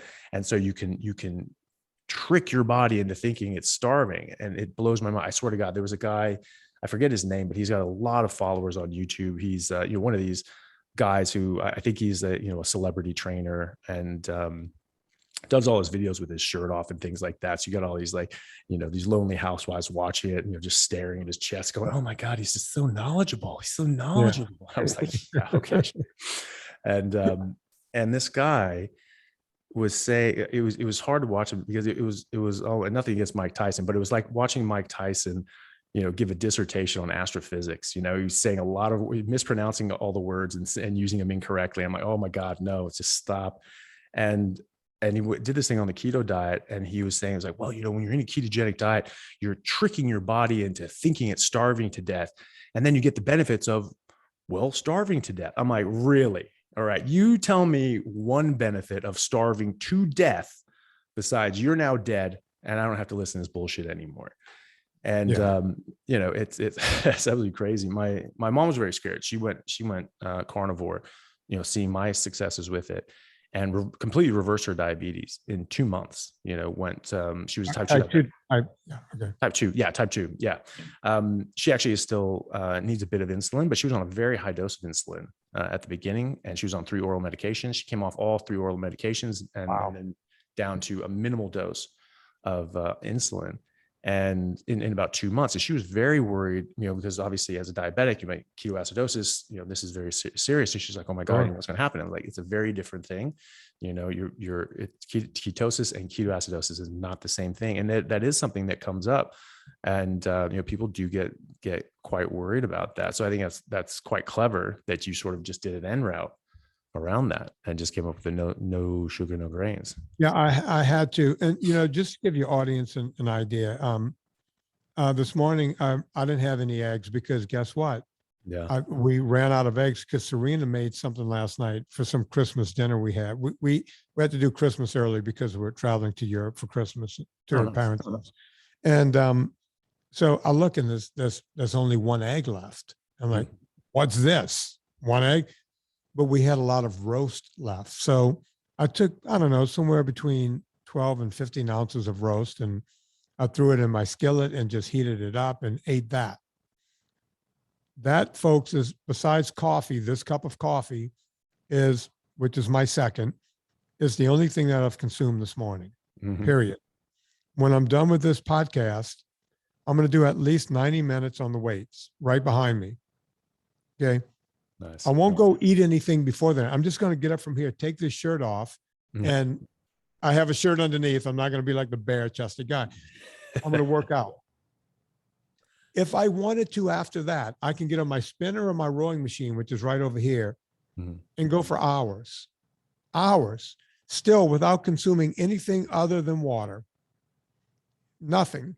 You don't, and when people go, well, how can you do that? Don't you, bonk blood sugar? No. I can go forever. And as a matter of fact, there's a kid I sponsor. I own a vitamin company, and I have electrolyte supplements and what have you. I sponsor a kid named Michael McKnight. You should look this kid up. He did a film that I'm trying to get Gravitas to pick up. Gravitas is the people that, distributes my movies. Mike McKnight did a movie called From Broken to Breaking. He was a broken human being. He felt he was broken. He was morbidly obese. He never liked working out. He actually paid his friends not to go do a 5K when they were in high school, saying, I will buy everyone pizza if they don't do the 5K. Now Michael McKnight is a low carb runner who's not just running long distances. He's breaking FKTs, fastest known times, all over the nation. We started sponsoring him a while back. I'll get him on the show if you ever want him. Yeah, definitely. You should watch the movie From Broken to Breaking. The first time I had him on my podcast was before that movie, because he wanted to prove that he can run, I don't want to exaggerate, 100 miles without anything other than water and electrolytes. And he did it with ease. Yeah. He did it with ease. He was able to run 100 miles with nothing but water and electrolytes. And now he's doing some experiment. I don't want to say what it is, but he's going to double that type of distance. Yeah.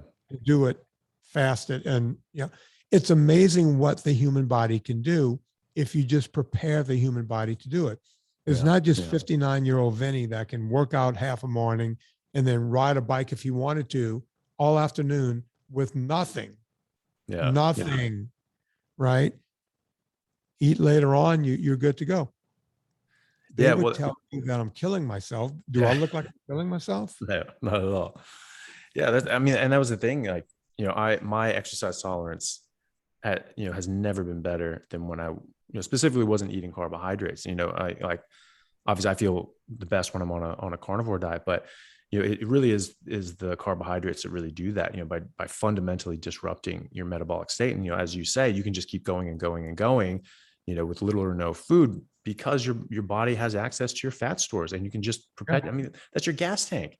The idea that, that your fat is only there in case you're starving in the desert and you have to, like, not eat for a month. It's just wild to me. That's like, and then you eat carbohydrates and it's only shoving energy into cells, because, when insulin goes up, it forces energy into cells. It doesn't allow it to come out of cells. And so, your insulin stays up for a while and your blood sugar starts dropping. And then you have to keep pumping in carbs and so forth. And a lot of this is just getting shoved into a lot of your cells and your fat cells. And, this is just in case you get lost in the desert. But that's, I always sort of analogize that to, you fill up your tank in your gas tank in your car, and then you just block off, the lead to your engine. And then you just start, like, just pouring cans of gasoline in your engine as you go. It's like, oh no, that gas tank is just in case I get lost somewhere. It's like, well, that's a really inefficient way of working. And no animal in the wild works like that, really. The vast majority are running on their fat. So what do you eat on a normal day? Like, you're obviously, I think you're sort of a meat and veg sort of guy. Is that right? Yeah, mostly every morning it's eggs, Yeah. sometimes, or eggs and leftover meat, or eggs and bacon. But I'm big on eggs because I like to work out in the morning, and you can't find a better amino acid than the amino acid profile of eggs. For lunch, if I have lunch, it's usually a hamburger patty, fresh hamburger meat I get from the butcher. I don't buy the cheap stuff. And that's if I have lunch. If I don't have lunch, I'll have a cup of coffee with cream in it, or I'll just have a cup of coffee black. If I know I'm going to be doing something in the afternoon, I might add cream in the coffee, or put even a little coconut oil. At one of my companies, I have a few companies, I make something called Ultra Fat. It's a pouch full of nut butter and MCT oil. I'll have that, if I'm in a rush. Yeah. And usually for dinner, it's some form of red meat or fish, along with vegetables, usually a cruciferous vegetable or two. That's when my wife really tries to get two different cruciferous vegetables in me, because otherwise she's afraid that I don't eat enough vegetables. And I'm always explaining, I don't need this anyway. It's just meat jewelry on the plate. And if you want to put it there, I'll eat it just to appease you. But I'm pretty close to carnivore other than It that. sounds like it. Yeah. Just eat meat and eggs. Yeah. Yeah. Well, yeah, that's definitely, I always feel better like that as well. I think when I was first sort of coming into this, again, obviously, because, I was out of it for a while, without sort of realizing it. I just, did the whole thing with, realizing that learning in college that plants were, use different toxic methods to protect themselves and so forth. So I just avoided plants and then sort of slipped off of it. But when I came back onto it, I was essentially doing a keto diet without calling it a keto diet. I wasn't doing that specifically, but, I just felt better when I didn't have carbs. I didn't have as much, muscle aches and back pain and joint issues and so forth. And so I was just eating like the vegetables and lean meat. But I was eating a lot of vegetables. I was like, blending like just a big bag of spinach, kale, and broccoli every day. It just tasted like death. It was so bitter. And, that should have told me something. This is, if it tastes bitter, then that's your body, your brain, tongue telling you that there are chemicals in there that you don't want to eat. And that's naturally saying, like, spit this out. And I wanted to spit it out really badly. But I didn't. I powered it down because that's good for me. And then eating some meat and so forth. And I felt all right. I was a lot better than when I had carbs and so forth, but I was eating a ton of vegetables, and that I think was a difficulty. And when I dropped that and started eating more meat and more fat, I literally just came alive, and I dropped like around 20 pounds in 10 days, eating like 5 times the calories, because I was eating like lean, like sirloin with the fat trimmed off, and like just small portions of it. And I went to eating like 2 pounds of ribeye, and I had extra weight on me. And I just started just dropping it off. I think most of that was water weight, because I was just, it probably was. You know, what scares me is, in 2 days, I'm going to be in the UK, and I'm going to be staying with my sister-in-law, Kristen. And, you have to, when we're going to be there for 2 weeks, now navigation has to start. Right. So sometimes I look at it as navigation. Sometimes I look at it as grooming. So breakfast, I can always skate by getting up early and going into the kitchen and make my own breakfast. There's going to be eggs and butter and bacon around, right? I'll be able to do that. Because I don't really eat lunch, I can always make it to where I'm out of the house, even though it's dreary this time of year in England, as you know.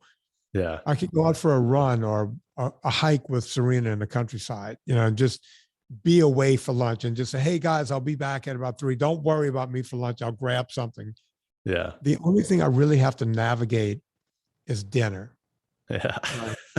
So, I'm going to buy as much stuff as I can. I'm going to bring as much of my stuff as I can. But at some point, man, I'm going to be faced with some rice or something or at Christmas, I'm sure that as the British go, there's going to be some pudding around. Right. One time a year where you really, and I'm with the in-laws, and I don't want to be, how the British talk behind your back. I don't want to be the one they're talking about for the next year.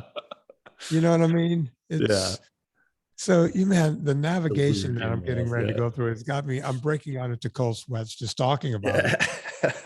But folks, you're going to end up like me. You're going to be at the in-laws, or you're going to be somewhere where you don't want to be the odd man out. In those situations, just bite the bullet a bit and just do whatever you can to get by. And I don't know why I got on that, but I just started thinking about it. It's like you start talking about. Well, you're worried about it. Yeah. Yeah, because I'm sitting there going, yeah, I know how I'm going to feel. They're going to say, hey, you got to try this scone or whatever. And I'm going to eat it and feel like crap for the next 2 hours. Yeah. Yeah. Because I have to eat some scone that someone made special for me, and you can't go, no, I don't eat scone, Especially to poison just you. Yeah. Then you put this jelly on it. Oh God. Yeah. Well, that's the thing. Like, I certainly feel like crap, like sort of within 20, 30 minutes, if I, something gets in that I don't want, I will feel effect, because I'm sort of, at the sharp end of this, where I really don't have anything in my system. I don't use spices or seasonings or sauces or anything like that. And so when something sneaks in, I do notice, it's not the end of the world.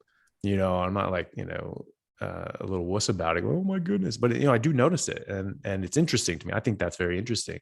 Carbs, grains, especially, I find just do a number on me. And, just from playing contact sports, since I was a kid, I'm sure you might have the same issue, just having, just lower back problems and so forth.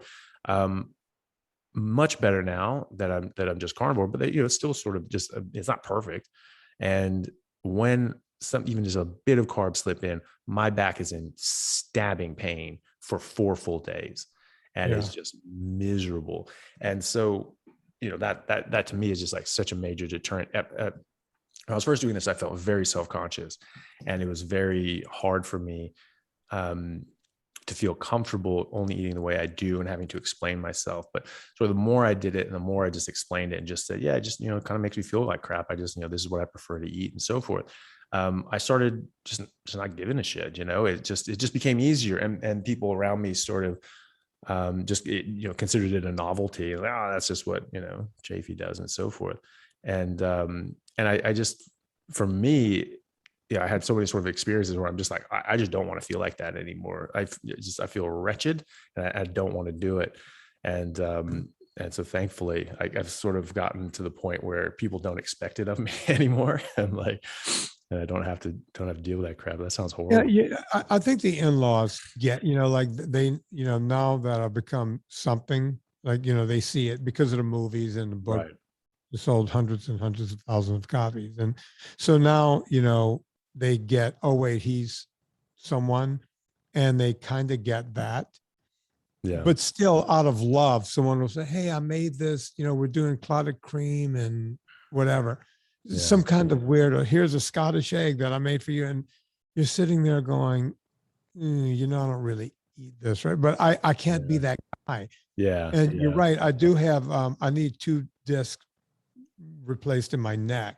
Mm-hmm. And when I eat crap, man, the inflammation, I'm like crimped over like this, like a really old, I look really old, and yeah, and it hurts for a couple of days, and yeah, it's just not a good scene for me.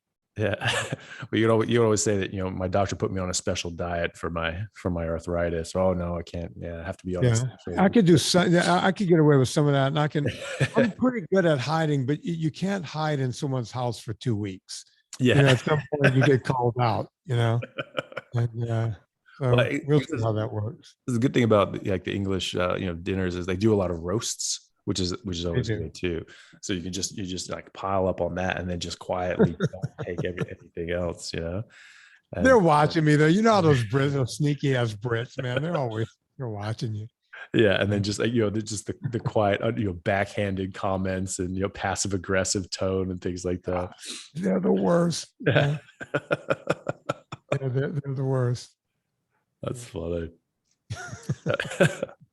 Remember, you were saying like Dr. Greger, that guy, he, for those who don't know, this guy is a major vegan proponent. I did a meme. I probably, I had mixed sort of feelings on this, but I did a bit of a meme where I took a picture of him. It's a classic picture of him. A lot of people have done these side by sides with this picture of him where he's holding some broccoli, like looking like a kid. Yeah. And in that picture, if I'm not mistaken, he's about 43. And I took a picture of myself. I'm 41. I'm turning 42 in January, and very similar age.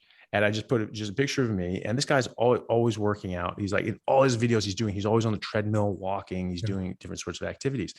And like this guy's arm looks like a stick. There's zero muscle definition. And, I just had that picture of, him against me. He's like, vegan doctor, carnivore doctor. And I got a lot of people that thought it was funny, like, oh yeah, that says all. But people were saying it was like, oh well, that's not fair. Why'd you go against an athlete or this and that? I'm like, look, this is fair. It looks very unfair, but we're about the same age, and I don't work out that often. He works out a lot. I bet you he works out more than me. Maybe I do more weights than him. Probably. You're right. Every video he does, he's on a treadmill. We have him in my movie on a treadmill talking to McDougal. Oh yeah. When McDougal is saying you aren't really a doctor. Yeah. Do you know that story about him? He's not really a medical doctor. He never did his rounds or anything. I got to tell you a quick story about Greger. Yeah. God, this is hard. I feel horrible, but whenever you do these movies, you have attorneys that look at every frame to see where you can be sued, right? Yeah. And then I have to spend hours and hours on the phone with my attorneys, because if it goes to court, they have to go and defend me. So they have to ask me the questions down to all of the different pieces. And you go, okay, we have one more. And he goes, this is a really big problem. We don't know how to tell you how big of a problem this is. I said, yeah, what is it? He goes, well, Dr. Greger, you have him talking to London Real, in a video. I said, yeah. And I said, but I didn't pull anything out of context. Those are his words. He says, no, but you make him look crazy. So an attorney can say that you pulled a clip out, the one clip where this guy looks like a lunatic, and they can literally come after you and say, well, you were defaming him by finding the one little clip of him looking crazy. I said, you have a point. I want you to go watch the whole London Real video and find me the part where he doesn't look crazy. Yeah. And I said, I want you to go watch any other video of this doctor where he seems sane. They called me back about an hour and a half later and they said, never mind, we're good. Yeah.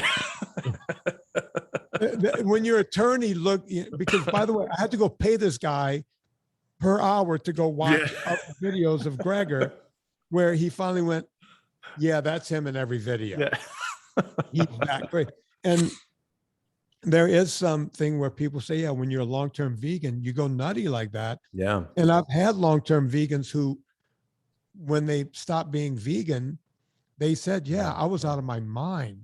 Yeah. You know, I would have a thought and then I was like, what was the thought? What was the thought? I can't remember my thought. They can't remember. Their cognition somehow becomes diminished. I don't know anything about it. I'm not a doctor, but they'll say, you know, Ann Childers said she had to hire someone because she would put her shoes in a pantry with her dishes. Yeah. And the next day she would open, that sounds like something a blackout drunk would do. Yeah. Right.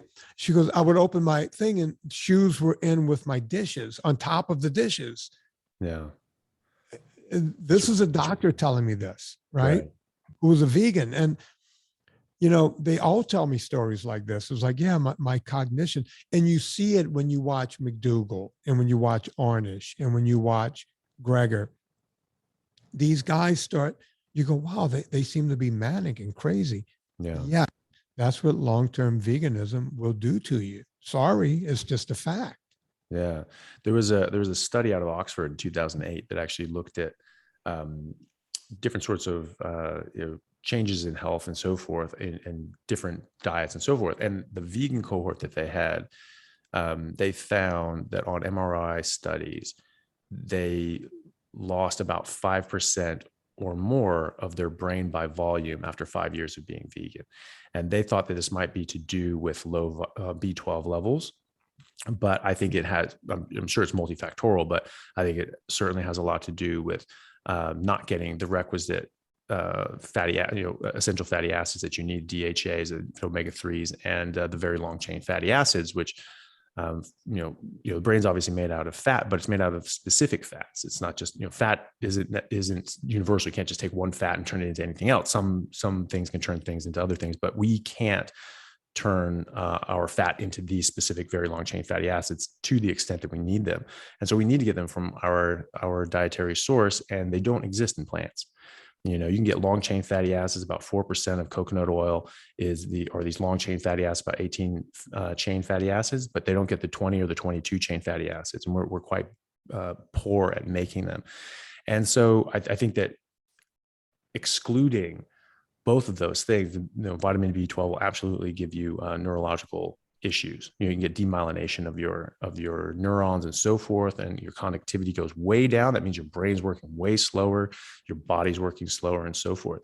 And the physical size of the brain actually shrinks, and that's just 5 years. Some of these people have been long-term vegans, for much longer than that. And you had a guy in the movie Vegan Gains. That guy, this guy's a bit of a lunatic. I've seen a few of his videos. This guy's very, very angry. He's a very angry young man. And he does these very violent videos, saying, be nice to animals or I'll kill you, all these sorts of things. Yeah. The guy has a couple screws loose, and it sort of goes in with this whole pattern that you're saying. These long-term vegans, they go a bit manic, they go a bit crazy. And I've certainly seen that. I've seen people I chalked it up more to sugar addiction. People, I knew this girl who loved acai bowls, and she was just, I just get so upset, I just get so frustrated, I just have to have my acai bowls. This is addictive behavior. This is someone who their addiction, they need their fix. And you talk about that as well, how in your movies how sugar is addictive, which Lustig has shown that it is. Gives a dopamine response to your brain in the same manner as cocaine, heroin, and meth. So this is actually a drug, and people are going for this fix. Have you, obviously, you are saying things and showing things that go contrary to the narrative. What sort of feedback have you got, particularly from the vegan community, on all this? It's weird, they'll come out and do the same thing they'll do to you or whatever, but sometimes I'll get death threats. I take them seriously. We live a little, I'm not off the grid, but we live out and about, and I'm not going to lie. I have a concealed carry, and I do Mhm. carry, and my wife carries. She has a concealed Good. carry. We have to, Yeah. um, because you can't threaten someone's life and just go, "Oh yeah, he was kidding." You know, these guys No. are Yeah. threatening my life. We also have guns, tucked away, and it's kind of a hassle because when we're not around, they all have to go into the safe and the whole thing, and then they come out and they're all loaded and ready to rock and roll. Yeah. Um, I'm a bit of a, I have a lot of guns. I know how to use them. My wife knows how to use them. Um, I hope it never comes to anything like that. Yeah. Just to give you an example, we're leaving for 2 weeks. Mhm. I'm saying that publicly here. Yeah. Um, there are two cops that are going to be staying at my house. I've hired two cops. And the reason there are two cops is one is a nighttime cop. He works at night, so he'll be here all day. And Right. the other one is a daytime cop, so he'll be here every night. Right. So I have two active duty policemen who works different shifts. And I was able to get these guys because they're single, they're young, they can take care of my house. We have guard dogs and the whole thing.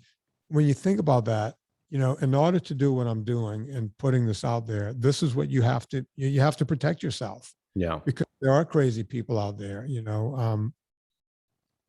I look at what happens to people like Ken Berry, and it's like that was odd, you know. Yeah.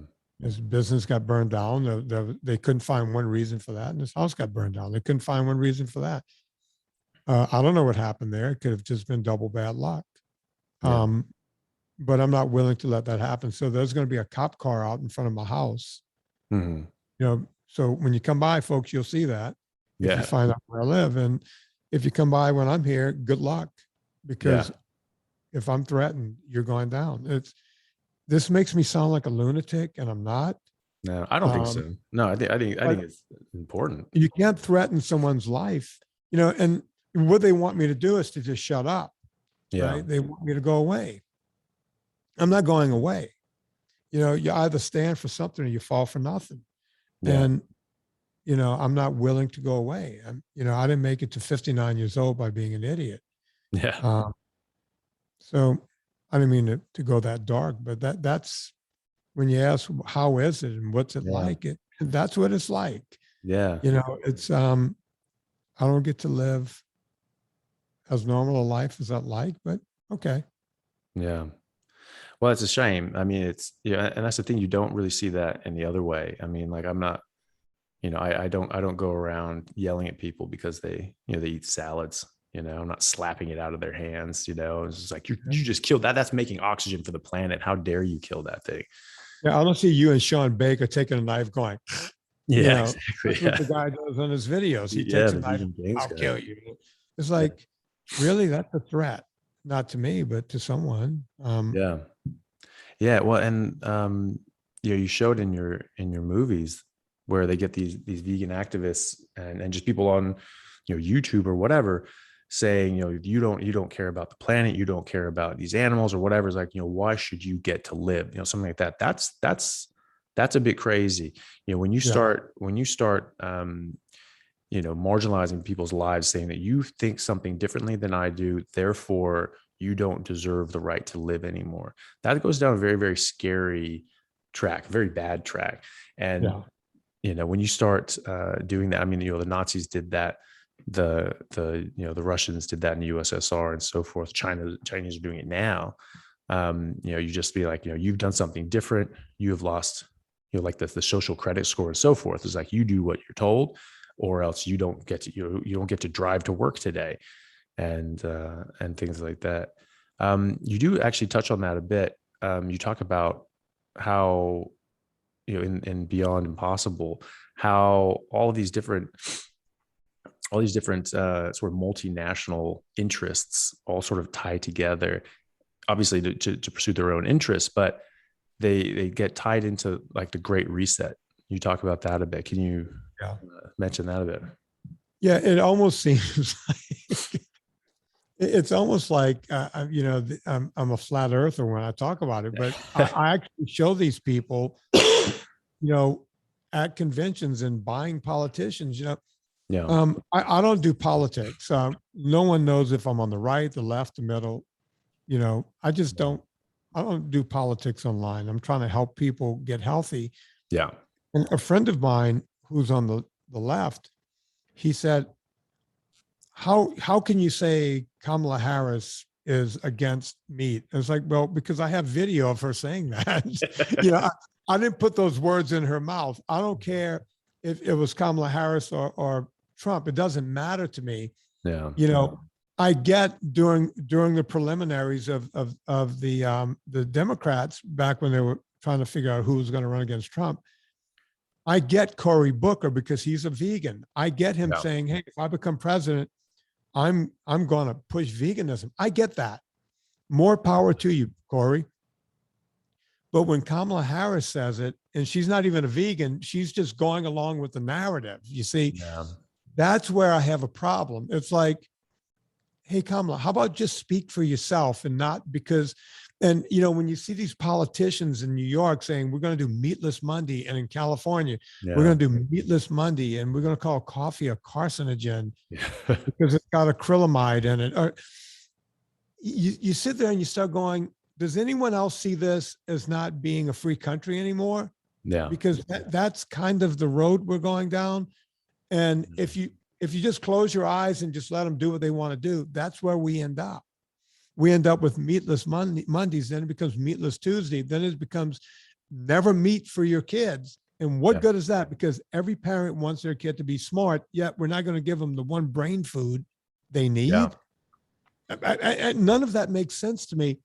No. And then you go, okay, why is the second woman in line in the free world Kamala Harris? Why is she saying that? Well, because you have these multinational groups that are pumping money into these campaigns, and these puppets will say anything, right?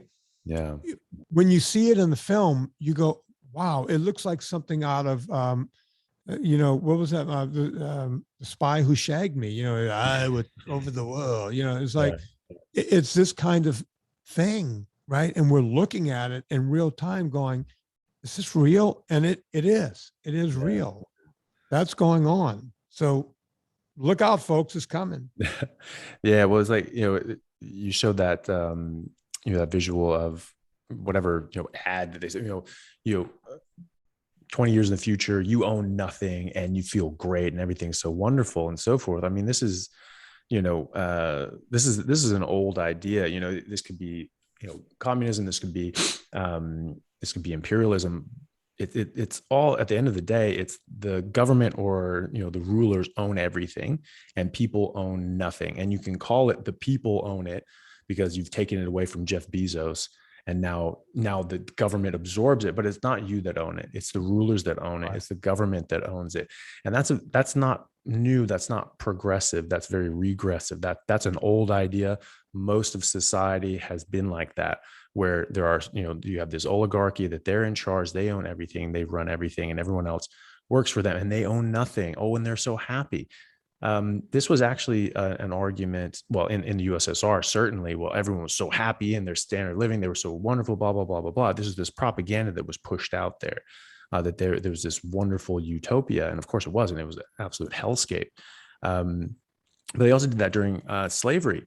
You know, they were arguing that people that hired workers were actually unethical, because they're like, well, you're just giving them money. They could do anything with that money. This poor, silly person could just go and just buy alcohol and get drunk and not buy food for their kids. You know, I'm feeding their kids. I'm feeding their family. I'm putting a roof over their head. They're never going to go hungry. They're never going to, you know, get caught out in a winter. We're the ethical people. So it's this same perverse twisting of reality and the facts to make you like, wow, that sounds really good and really safe. It's like, you guys are arguing for your own enslavement, where you don't own anything and everything is provided to you by the government. Well, what is what is a good working definition of slavery? You don't own, you know, the product of your labor, and you get, you know, exactly what you need to survive. Well, slaves did as well. They had a roof over their head. They, you know, they ate meals and so forth. They didn't starve to death because they were a commodity. You couldn't do that. And that's literally what these people are arguing for. And it blows my mind. Yeah, it's a very, very sad state of affairs. And I'm always saying that to my stepdaughter and anyone who will listen is like, look, you'll probably be okay, but your kids won't. Yeah. You know, it's I'll be long gone, and God only knows what's going to happen to the planet. The only reason I do any of it is you kind of want to do whatever you can while you're here, Yeah. because one day you're gone and then that's it. Right. So if I can make the world a little better place while I'm here, Yeah. it beats the hell out of doing nothing, Yeah. just around, and so I'm trying to do my part, and people fight back, and I just kind of go, okay, fight back, do whatever you want to do, but I'm just going to keep doing this Yeah. because it seems to be helping some people, and hopefully it becomes this kind of mushroom effect where it just becomes a big mushroom cloud, and it affects enough people to where we can get it rolling. Nina and I have sat down over a drink and just lamented, have we done anything? did any? And on some level, you go, wow, we haven't done anything. And on another level, you go, well, we got people talking. People are talking. There's people like you. You weren't around 12 years ago, but you're here now, Yeah. right? And, there's going to be, and now you're going to affect someone else, and they're going to be around, right? Yeah. Talking about this. Just like I couldn't put the word ketogenic in my book, I was scared to. Now the term keto, you could put it on a bowl of sugar and sell it if you want to. Yeah. So, something is happening. It's not nothing. No. Right.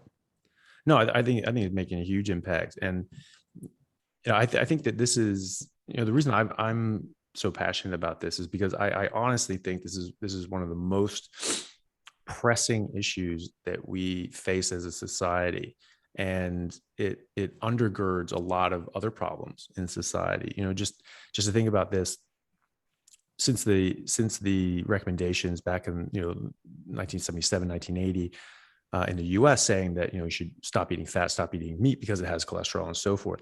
The obesity rates tripled, heart diseases tripled, stroke rates tripled, type 2 diabetes, cancer, all these things have increased to such a large degree, and they almost didn't exist. I argue that all the chronic diseases that we treat nowadays are not actually diseases per se, but they're actually a combination of toxicities and malnutrition, toxic buildup of species inappropriate diet, and a lack of species specific nutrition.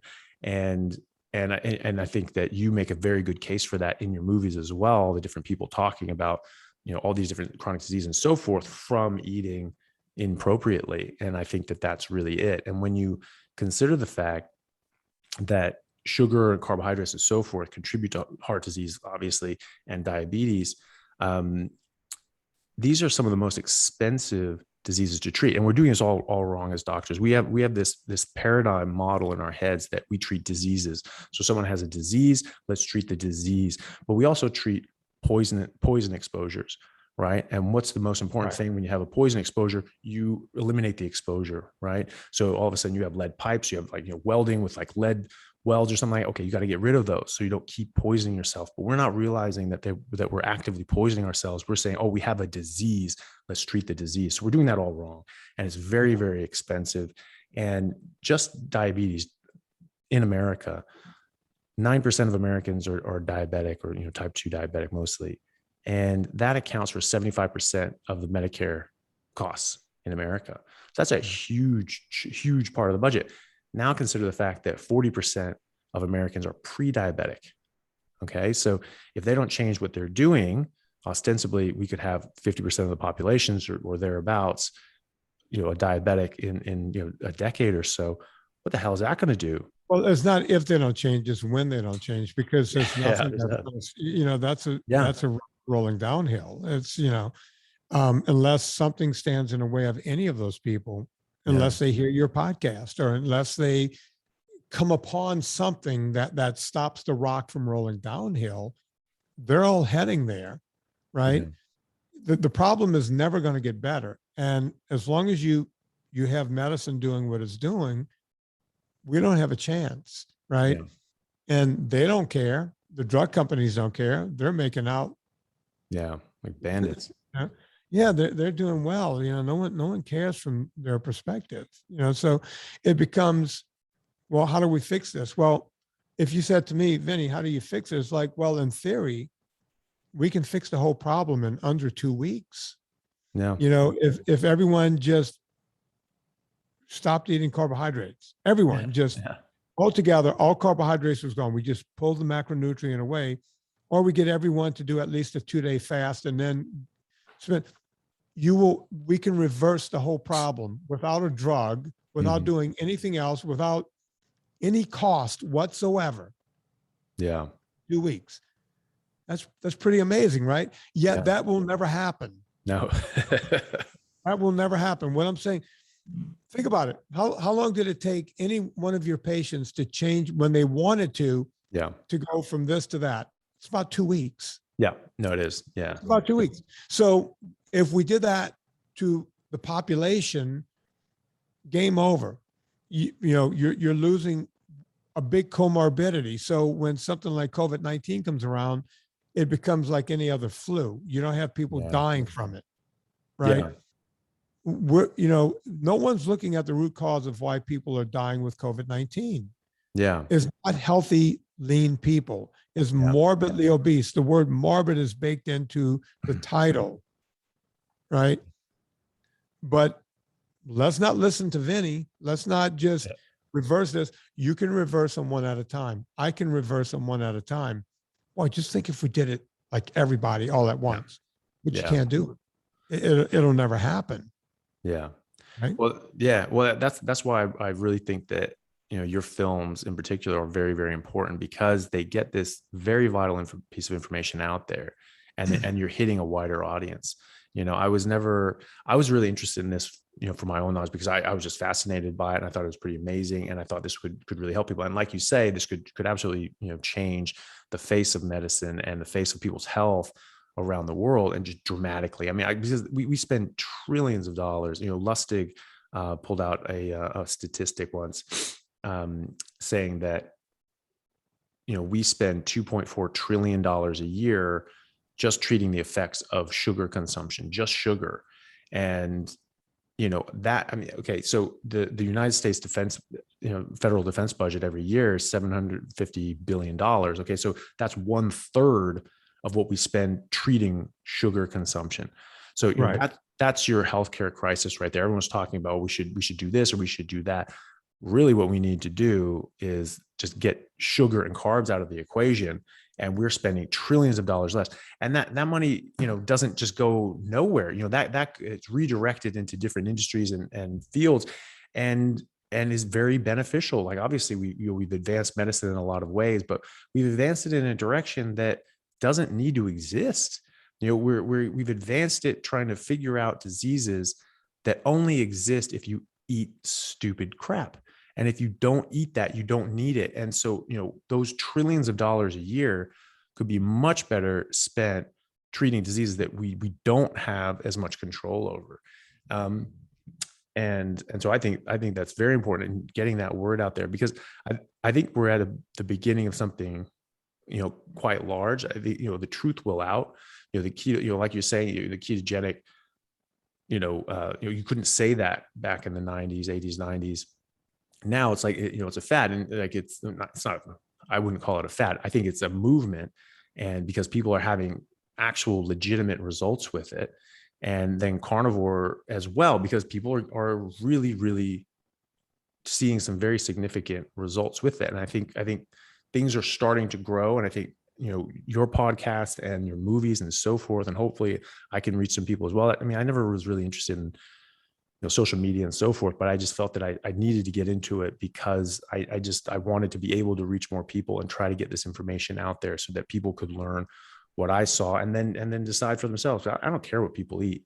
I just want them to know the facts and know what they're getting into, and then they can make an adult decision. Like, I don't care. You know, if people want to smoke, I really don't care. You know, as a doctor, I'm not supposed to say that. I don't care.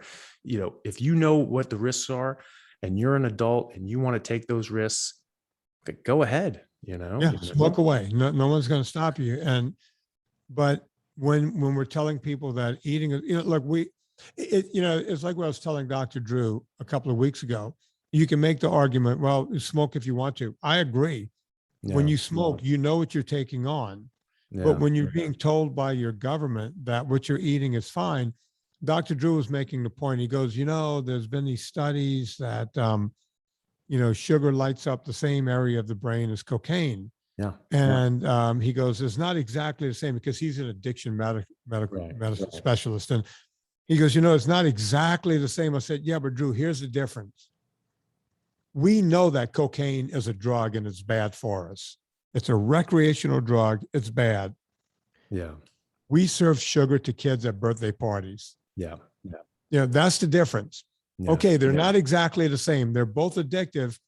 We're giving one to kids and we're telling you the other one is something a supermodel does, with a rock star. So, so yes, we're telling you that one is benign and the other one is a drug. It's worse when you're lying about one of them. Yeah. Well, that's the the one thing. we're talking about is sugar. So, yeah. Well, and that's the thing. Like I was saying, I don't care if people want to smoke. I do care if doctors tell people that smoking is good for them. And they did in the 70s, by the way. Exactly. Yeah. And so, and we're there with, sugar and grains and, healthy grains and all these sorts of things.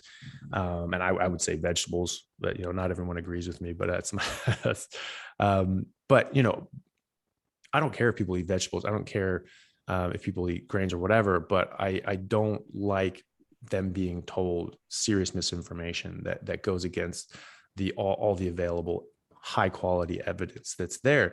And so, people know that this is bad for them and they still want to do it, fine. But like you say, sugar, I honestly think that should be age restricted.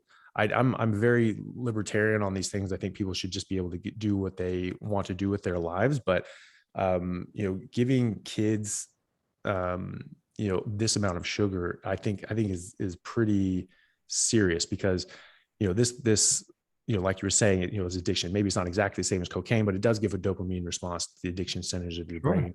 There have been MRI studies, Lustig references a few of them, where it actually, because obviously when you excite your neurons, it actually damages them.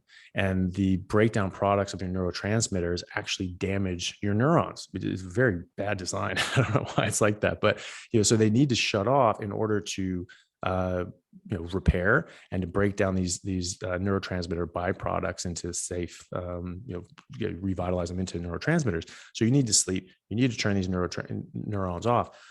Dopamine is an excitatory molecule, so it turns on your neurons and it keeps them on. And then your brain is going like, you're going to start killing these things. So it starts dropping your receptors down. This is tolerance. Okay. So now you need more to get the same effects. You need more of this drug to hit those fewer receptors to get the same result that you want. And you keep doing that and doing that, and eventually these neurons are going to die. And so they've actually done MRI studies looking at this and seeing that the same areas of your brain die when you do this. And after long enough, I'm sure it's not, the same time period or anything like that, but eventually you'll kill these things off to nearly the same extent as someone who's addicted to drugs. That's very serious to me. And being able to give that to kids, they like it. Well, I'm sure they'd like Coke too. And they, and this is something that, Lustig has shown, and the UC San Francisco biochemistry department has shown quite conclusively, biochemically, that this breaks down into the same byproducts as alcohol. So it damages their their little bodies to the same extent as alcohol. There are some studies that look and suggest that when you absorb fructose through your gut lining, it actually converts it into glucose. And that may be true. There's one study saying that I've seen. So that's interesting. But, the fructose that makes it to your liver does break down into the same products as that alcohol does. And so this is damaging their little bodies. And, as Lustig points out, you can only drink to a certain extent, and eventually you'll get too drunk and you'll pass out. Right. But you can eat sugar all day. I mean, I was like 10 years old, and we went to Costco when we moved up to Kirkland, Washington, and they had a 10-pound bag of gummy bears, and I just freaked. Gummy bears were like my favorite thing as a kid, and I was like, "Oh my God, can we please get this?" I somehow convinced we normally didn't allow sugar in the house. Somehow convinced my mom to get 10 pounds of gummy bears. during summer break. And I just sat there, just literally eating handfuls of gummy bears, like all day, just playing video games. And I just felt absolutely sick. And my tongue was raw. They didn't taste good anymore. I couldn't stop eating them. I just kept going. I was just like, I don't want to do this. But I kept just shoveling handfuls of this crap in my mouth. The next day, I remember, like, first thing I woke up, I was just thinking about gummy bears. And I was just like, oh, are they going to taste good? Like, oh, should I really eat them? Going out there, start eating them. Like, oh, they taste good again. Like 2 handfuls in, they start tasting like crap again. I kept eating them the whole damn day. I polished off this 10-pound bag of gummy bears 2.5 days.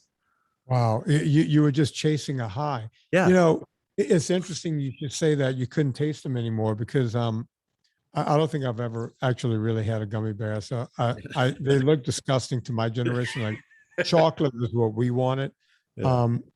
We wanted real candy, man.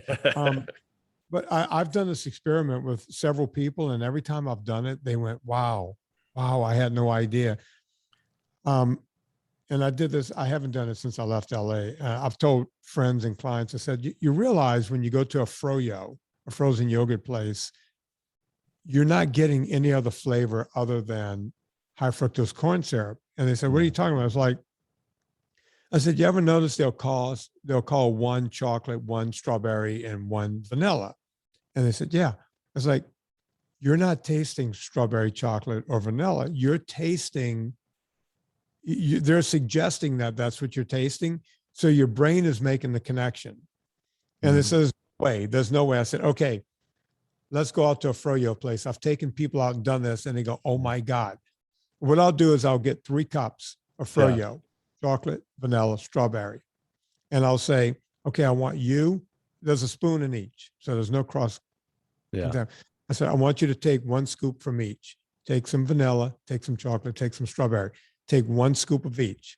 Now, all 3 have been on your tongue, right? Yes. Okay. Now I'm going to blindfold you. You blindfold them and you hand them a scoop of 1 of them and say, what are you eating right now? They hardly ever get it right. Yeah. You give them chocolate, they'll go, oh, that's strawberry. You can give them vanilla. The one they usually get over and over is vanilla, whether it's vanilla or not. Right. You know, that's the one that seems, you cannot tell the chocolate from the strawberry from the vanilla. But if they're going to, and when they're guessing, they'll guess vanilla first. And if that's what they actually took in that time, that's the only, it's a non-official study. Yeah. But when you're eating this junk, you're eating the suggestion of what it tastes like, not what it actually tastes like. Right? Think about that. Yeah, that's funny. It's crazy. Yeah. No, that's wild that they couldn't do that. Like, I think I haven't eaten ice cream or frozen yogurt in a long ass time, but like, I'm just trying to like think back, like, it is more subtle than that. Like, you are just getting a big, just shockwave of sweetness. And, and to that end, that's not what chocolate tastes like. That's what buttload of sugar with some cacao tastes like. He's like, chocolate itself is just bitter as all hell. I think that was sort of my theory on why people really love chocolate, is because it's so bitter that you have to add a ton of sugar to it. And so you can hide more sugar, you can hide more of this addictive drug. As you get more of the fructose, you get a bigger dopamine hit. And so people go, I really like that, probably because of the dopamine hit. I don't know. That's just sort of, Well, no, I've done that too. People will tell me in consults, they'll go, I'm a chocoholic. I'll say, do you eat 100% chocolate? And they'll say, no. So 98%? No. What's the highest you could do? 68%. Is like, okay, you're a sugarholic. Yeah. If you're a chocoholic, it doesn't matter. You want 100% chocolate. Yeah. And it tastes kind of like a more bitter coffee. And that's all it tastes like. Right. Yeah. So, what are you really, really, really getting? Yeah. Right? So, it's the same thing. Wine, when people say, I had some wine, there was taste of stone fruit and this, it's the sugar. You're enjoying the wine because of the sugar and you're getting high. Yeah. Exactly. Yeah. It's like, don't start with the stone fruit and, there's some raspberry and I can get some, I can almost taste the wood. Yeah. Shut up. It's like if they had like if cocaine was legal and they had like different connoisseur prawns, like, oh yes, it's just all the different sorts of smells of cocaine and the accents. There's a movie Psalm. Do you know No, I don't know that it was, one. it's about like three guys are becoming like a master sommelier, like the highest of the highest sommelier. Stupid hard exam. It's like this multi-hour written exam where they have to talk about all that the history and the vineyards, how you do all these shows. They a lot of history. He's got to study for years for this thing, and they're already sommeliers. They have to go all the way up the ranks. There's something like only like 168 people have ever been this grandmaster sommelier or whatever, and these guys went through. I think two of them made it and one of them failed, but maybe made it later. So it was actually pretty good for them.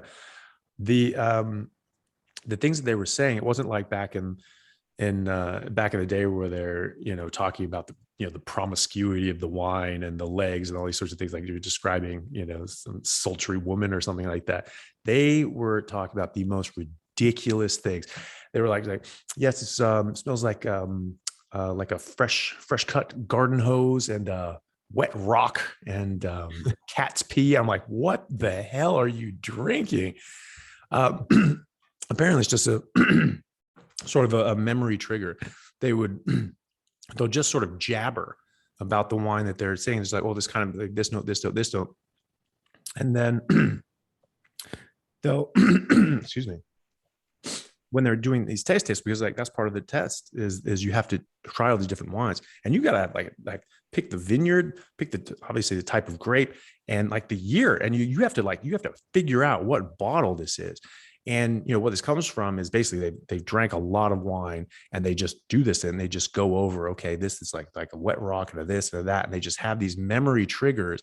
And then when they're there doing it, it's like, okay, wet rock, cat pee, fresh dirt. Oh, this is this one, But it sounds hysterical when these guys are describing this. I think it's worth watching that movie just to watch these guys. No, I'm going to watch that because I own a coffee company too, and I can do nice. it with coffee. Oh, nice. But with coffee, you're picking up usually you'll get something of an acid, and it can be more of a stone fruit, or it can be like a peppery, either black pepper or white pepper. So you start picking up some of that, and some of the stuff out of Somalia and some of these different countries will actually taste like a berry. And then you have to sit there and sip it long enough to go, is it raspberry or blueberry? Yeah. Usually it's blueberry, right? Yeah. And there's ways to taste coffee. You have to do a tasting, and I could do that. And since I'm a coffee guy and I own a coffee company, I know how to do it. I've done it long enough. You develop a nose for it. But my daughter, who loves wine, she'll take me to a wine tasting, right? And she knows I know nothing about wine. Mm-hmm. And so they'll pull them out and I'll sniff them and I'll be able to pick out one or two things. There's 7 things in there. Mm-hmm. Usually I can pick out the wood because all of it was all aged in a fucking barrel. So, I could pick out, it's like, okay, it's oak. Most of them are oak. This oak was charred because I could taste the burnt char in it. Mm-hmm. I could pick up that. I can usually pick up a fruit. Yeah. But grape. Usually I'll get the fruit wrong. Yeah, it's grape. It came from a grape. But now I could pick up, like if it's a stone fruit, I could get, because that almost tastes like a copper. It's almost like a copper taste. And I know whenever I get that copper taste, the problem with wine is because I never eat sugar, the first hit for me is it tastes like grapefruit juice, right? And by the way, I'm not drinking the stuff. Because the way you get it onto the back of your tongue and into your adenoids is to, you got to get that slurp going, right? You got to get it to the back of your throat. That's why I could pick up those 2, but I really have to fight with wine because since I'm not a sugar consumer, the first thing I get is, oh my God, I feel like someone just gave me a bowl of sugar. Yeah. I have to pull something out of that. Lucky for me, I've never gotten cat piss out of it. That was the thing. Yeah, they were describing this stuff in the most disgusting ways. It was just like, if I was the maker of this wine, I'd be really offended that you were describing this in this manner. It's just like, it smells like a wet dog. And I was like, what are you doing? Like, but it's just, When you get a chance, go online and watch guys describe cigars they're smoking. oh yeah. They'll do like a dry before they even light it. They'll go, okay, I'm getting straw from a barn in December. Really? When were you in a barn in December? Straw from a barn in December. 16th. Exactly. Yeah, so around middle of December, because that's when it gets a little damp. And it's like, okay, how about you're getting tobacco because you just put tobacco in your mouth? Are you getting any tobacco? Yeah. Anything? Yeah. It's like, I hope you're not getting straw, because there shouldn't be straw in that. Yeah, it's like, the guy in Dominica, I'm sure he didn't put straw in your cigar, or Cuba or wherever the damn thing came from. But I don't know how I got onto those, but a guy sent me one once, and I was like, because he knows I'm a coffee guy, and it shows these guys, it's like, okay, the first half of the cigar tasted a lot like, I'm getting some white pepper and a little bit of raisin. It's like, raisin from a cigar? Yeah. And then they'll do time lapses and go, okay, I'm halfway through. It's lost its raisin. Yeah. But now I'm getting wet sack. Wet sack. What sack? What, like, whose wet sack? We're talking burlap sack or some dude in the locker room sack? Because if this is the case, I never want a cigar. No. I think I'm going to stay away. As soon as I'm tasting wet sack, whatever's in my mouth is going out of my mouth. Yeah, it's like, I'm getting burlap, and wet sack. But and sometimes they'll say, okay, in the springtime, if you go past a roll of hay and you smell it, I was like, really, dude? Yeah. You got to go white. I'm not making this up. And then they'll do, okay, I'm on the last quarter, and they're like burning their knuckles and going, okay. It's like, at any point, did you get any Zippo lighter fluid smell in there or anything? Smoke? You get any smoke? Yeah. Sensation? You've been puffing on smoke now for an hour. What are we doing now? Oh, it's great. I love watching stuff like that. That's so funny. Yeah, because they take it so seriously too. And I think anybody who sort of look at it, it has to be funny, because it's just like that. No, you don't. Like, I just don't believe like all these like, sensation coming there. It's just smoke. It's noxious smoke. I've had cigars. I enjoy cigars. I don't smoke anymore just because, I don't want that in my body. But, it's an acquired taste, like whiskey. I thought, when I was younger growing up, I thought it would be cool to be one of those people who drank scotch as an adult, and you just drank. It was hard for me to actually get a taste for scotch. It just tasted like gasoline. And, and then you go to, you go through Scotland and you do these Scotch tours, and then you start, they're talking about the different notes and the different sorts of things. And then you start, really picking out the different qualities of those scotches. And then you actually start getting a bit of an appreciation for it, because you know what goes into it, and what they're looking for, what they're trying for. And for some reason in me, that actually starts bringing things out better, and I can appreciate it more. And so I liked whiskey and scotch, but, objectively, it tastes like battery acid.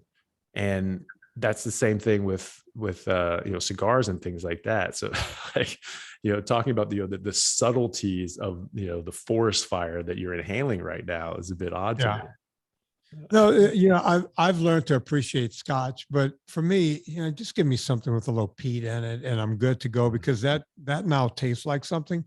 Yeah. But if you ever notice, it's kind of like the yogurt. People say, oh, you say you enjoy scotch, but you'll have one glass. It's like, yeah, after that, it all starts to taste like gasoline to me. Yeah. Like, the first glass, first couple of sips, I'm good. It's literally, I'll pour a real ounce, right? Even at home. And they'll say, well, if you really enjoy scotch, you really don't drink that much. It's like, yeah, because it loses its appeal after a bit. Yeah. So you really have to try to enjoy it. Just like with coffee, if you're drinking it all day long, at some point it just tastes like coffee. And I'm a guy who has a palate for it. Right. But at some point it just starts to taste like cocoa, chocolate, just coffee. Yeah. Yeah. I think, have you ever tried Lagavulin? Yeah, yeah. I think I have some. I'm looking back at my shelf. I might have some here. Yeah. Yeah. Good. I've always liked it. I thought it was, I saw it in like Parks and Rec once, like Ron Swanson. That was a brilliant character that they had for him. And he would drink like the Lagavulin and things like that and just eat a bunch of steak. He did his blood test and like it was just like perfect. Everyone was expecting this guy to die. I thought it was quite funny. They were making fun of it. Yeah. And but he was actually it was funny that they were actually right about this. This guy just ate tons and tons of meat. They were like, oh, this guy's gonna die and all these sorts of things. And he's like the healthiest guy there, and all his bloods were like amazing. And but he always drank Lagavulin, and I remember thinking that was like, oh, that may be just something for the show. But then I was in Scotland, and I had never heard of it before, and I was just in this distillery. And all of a sudden it was there. It was like Lagavulin. I'm like, you've got to be kidding me. Like, this is That's the real thing. Yeah. yeah. And so I got it, and I thought it was great. It's very peaty, and not everybody likes that, but I really liked it. You have like other things like Lefroy that like to me that just sort of tasted like you're sort of cleaning out the bottom of an ashtray. It was just so strong, especially like the older, like a 10-year-old or something like that. I think it hasn't mellowed enough. But then I got like a 16-year Lagavulin, and I was like, oh, okay, I get it. This is what they're going for with that smoky, peaty sort of taste. Like, this is actually the finished sort of refined product, and like I get it. I get what they were going for here. If you get it's kind of a cross between. There's a little peat in it. There's a little smoke, but it's a great crossover, and it's kind of crisp and clean. Talisker 10 or Talisker Storm. Okay. I think they just sell Yeah. the Storm in the United States, which is basically the 10, but it's a little less expensive. Mhm. I think that's how they do it. But Talisker puts just, most of the Isla scotches have, the peat. They dig the peat up fresh right there on the shore Yeah. and somehow add it in. I watched a special. I watched a whole documentary on this guy that makes scotch, and I can't remember the name of it, or I'd tell you. And it was a great documentary. And I'm always interested to learn something, Yeah. whether I'm interested in it or not. It's like, oh, great, a documentary on scotch. Yeah. Just sat and watched. As a matter of fact, my friend, the guy who wrote Die Hard 2, he was staying with us, and he was like, have you ever seen this thing on scotch? And I went, oh God, I got to watch this. He put it on. I was like hooked Yeah. in, big time. Yeah. Yeah. I think those things are really interesting, actually. You don't think about it, but just seeing like the nuts and bolts behind these things, I think are really cool. Like, even just like doing those little tours at the whiskey distilleries, I just think they're really interesting. I've actually been to Talisker as well. I believe that's on the Isle of Skye. Is it Isle? Yeah, I think it is. I think it is. I would have to look it up, but I think it is. It's around there anyway. I went to the Isle of Skye on that trip, and so maybe I'm confusing it, but it's anyway. I went there, and it was really nice. I tried the Storm. I thought that was excellent, and the Isle of Skye itself is just gorgeous. And a lot of these distilleries are just the most idyllic places. I went to Edradour. It's the smallest commercial Scotch distillery in Scotland, so the world. It looks like when you drive into this place, it looks like you're driving into the Shire. You're expecting like some hobbits to walk around the corner or something like that. It is just picturesque. And I have this little creek that comes down. That's where they get the water. It's absolutely stunning. Just these green rolling hills all around. I mean, it's just beautiful. It's in a town called Pitlochry, which is just a stunning area. It's just stunning. I was just driving through and just sort of saw like, oh, there's a distillery. Let's go check it out. So glad I did. It was absolutely stunning. And they just take you through and show you how to make it. So I could definitely see how that all these documentaries and things they tell you about it. I think they're really interesting, even though it's not something that I do. It's just interesting how people do things. Yeah, I like I said, I'm a guy who will watch guys smoke a cigar and talk about how it tastes like raisins. That's what he's into. My New Year's resolution this year is to build a cedar strip kayak. Because I want to learn how to work with wood. Yeah. Right. Yeah. And what better way to learn how to work with wood than to build a boat? Yeah. Out of wood. And I could have done, planks or whatever. And I was like, no, I want to do cedar strip because that seems to be the right way to do it, where you really have to pay attention. And, but unless you go and video that stuff or look at it or, watch a video or watch a documentary, when I was a kid, we had ABC, CBS, and NBC. That was it. You had to watch Charlie's Angels or Love Boat or, Gilligan's Island. Yeah. Now, I got this like 80-inch. I don't know if you can see it. I have it on the low section, that black thing you see behind that. Yeah. Whenever I'm on my spinner, my TV goes up and down the wall. So when I'm on the spinner, I'm looking down, so it's down. Mhm. And when I'm on my rowing machine, I put it up high on that wall. And I just get educated. It's like, what world do I want to walk into today? Do I want to watch a guy smoke a cigar, or do I want to watch a guy make scotch, or do I want to watch a guy make a cedar strip kayak? Yeah. And whenever something becomes of interest to me, I go, okay, I need to go build this kayak now. And, most people for New Year's resolutions are always talking about, what am I going to give up? I got to give up something. I got to give up. I looked around, what do I want to add? Mhm. What do I want to do? I'm sick and tired. I've made 3 documentaries in 3 years. I'm sick and tired of making films. I'm not even a filmmaker. And here I am making documentaries. So now I want to go build a boat, Yeah. And that's just the way life works. Yeah.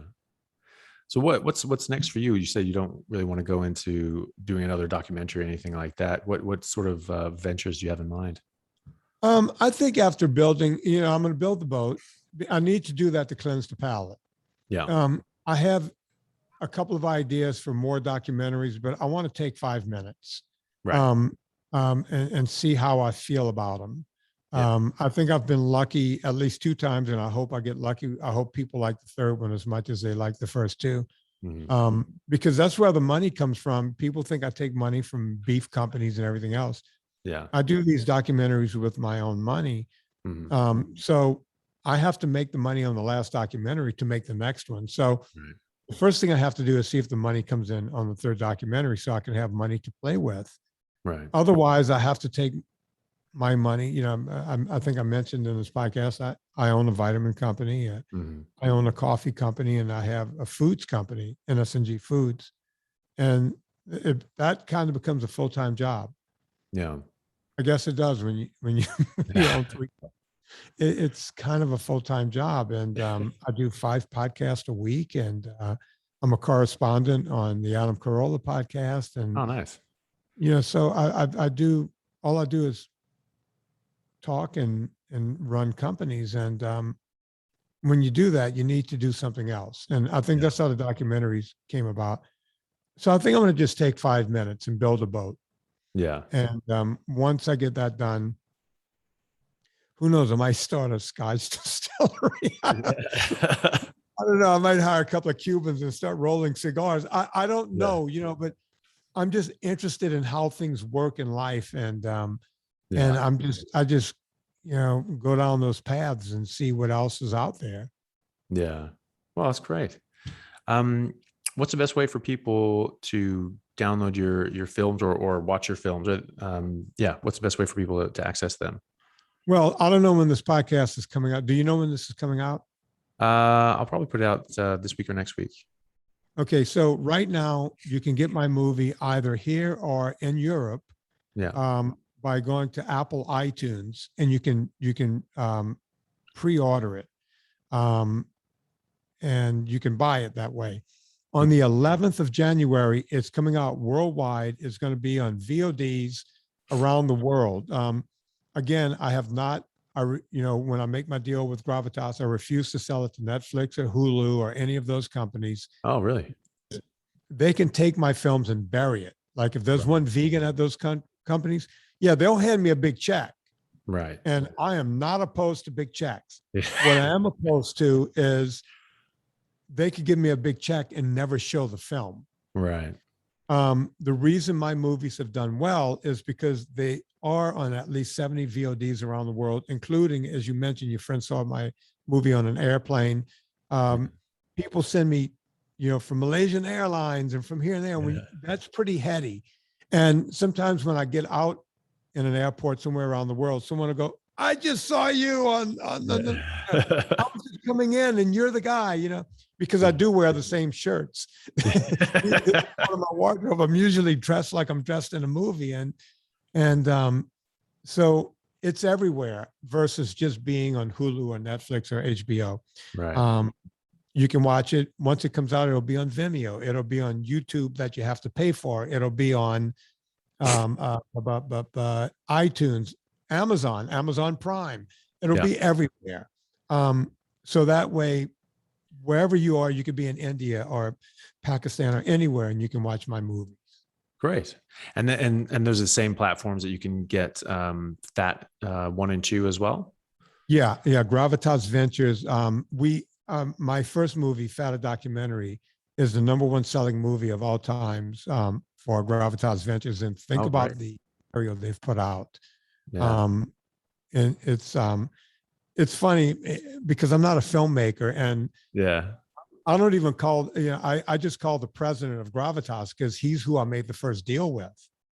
Right. And so I get to bypass all the other stuff because I had a hit, know, which is kind of a lucky move. It's like, I just call Brendan and go, hey, I got another movie, or send it over. I'm nice. Like, wow, I didn't know life worked this way, but here we are. And so it's kind of neat. No, that's great. And then you have your podcast as well. It's Fitness Confidential, and that's and you're doing 5 episodes a week still, which is it's a crazy amount of shows. I'm thinking this year of dropping it down to 4 a week and rolling one of the other shows into my Monday show. I'm thinking about rolling the Saturday show, because it's a success story show of fans. Okay. And everyone loves the Monday show. So I was thinking maybe cutting that one out and just rolling that into the Monday show and just bring those people onto that Monday show. Oh, cool. But I haven't made any real decisions yet. So at least 4, if not 5 podcasts every week. That's great. And then and then what's the best place to find you on social media and so forth? Just pop my name into the Google machine. I answer questions on Twitter every day. I put new stuff up on my Instagram daily. VinnieTortrich.com. You can, get the podcast there. And we put up, I have a free PDF at VinnieTortrich.com. It's completely free. It's not clickbait or anything else. It's been downloaded over 300,000 times. People just go there and get it, and they lose weight and they get healthy. It's just truth, and I just hand it out for free. Well, that's awesome. And I think you said in your film that you literally at this point you've helped tens of thousands of people, and so that's obviously going to increase even more with these movies and the impact that they're having. Well, thank you very much. I really appreciate you taking the time to come out. I really enjoyed it, and I look forward to doing it again. Yeah, Anthony, anytime you want to come on my show, anytime you want me to pop on and do one of these, man, you're a pleasure. So just let me know. Absolutely. Well, I absolutely will take you up on that. Thank you very much. You got it, brother. Thanks.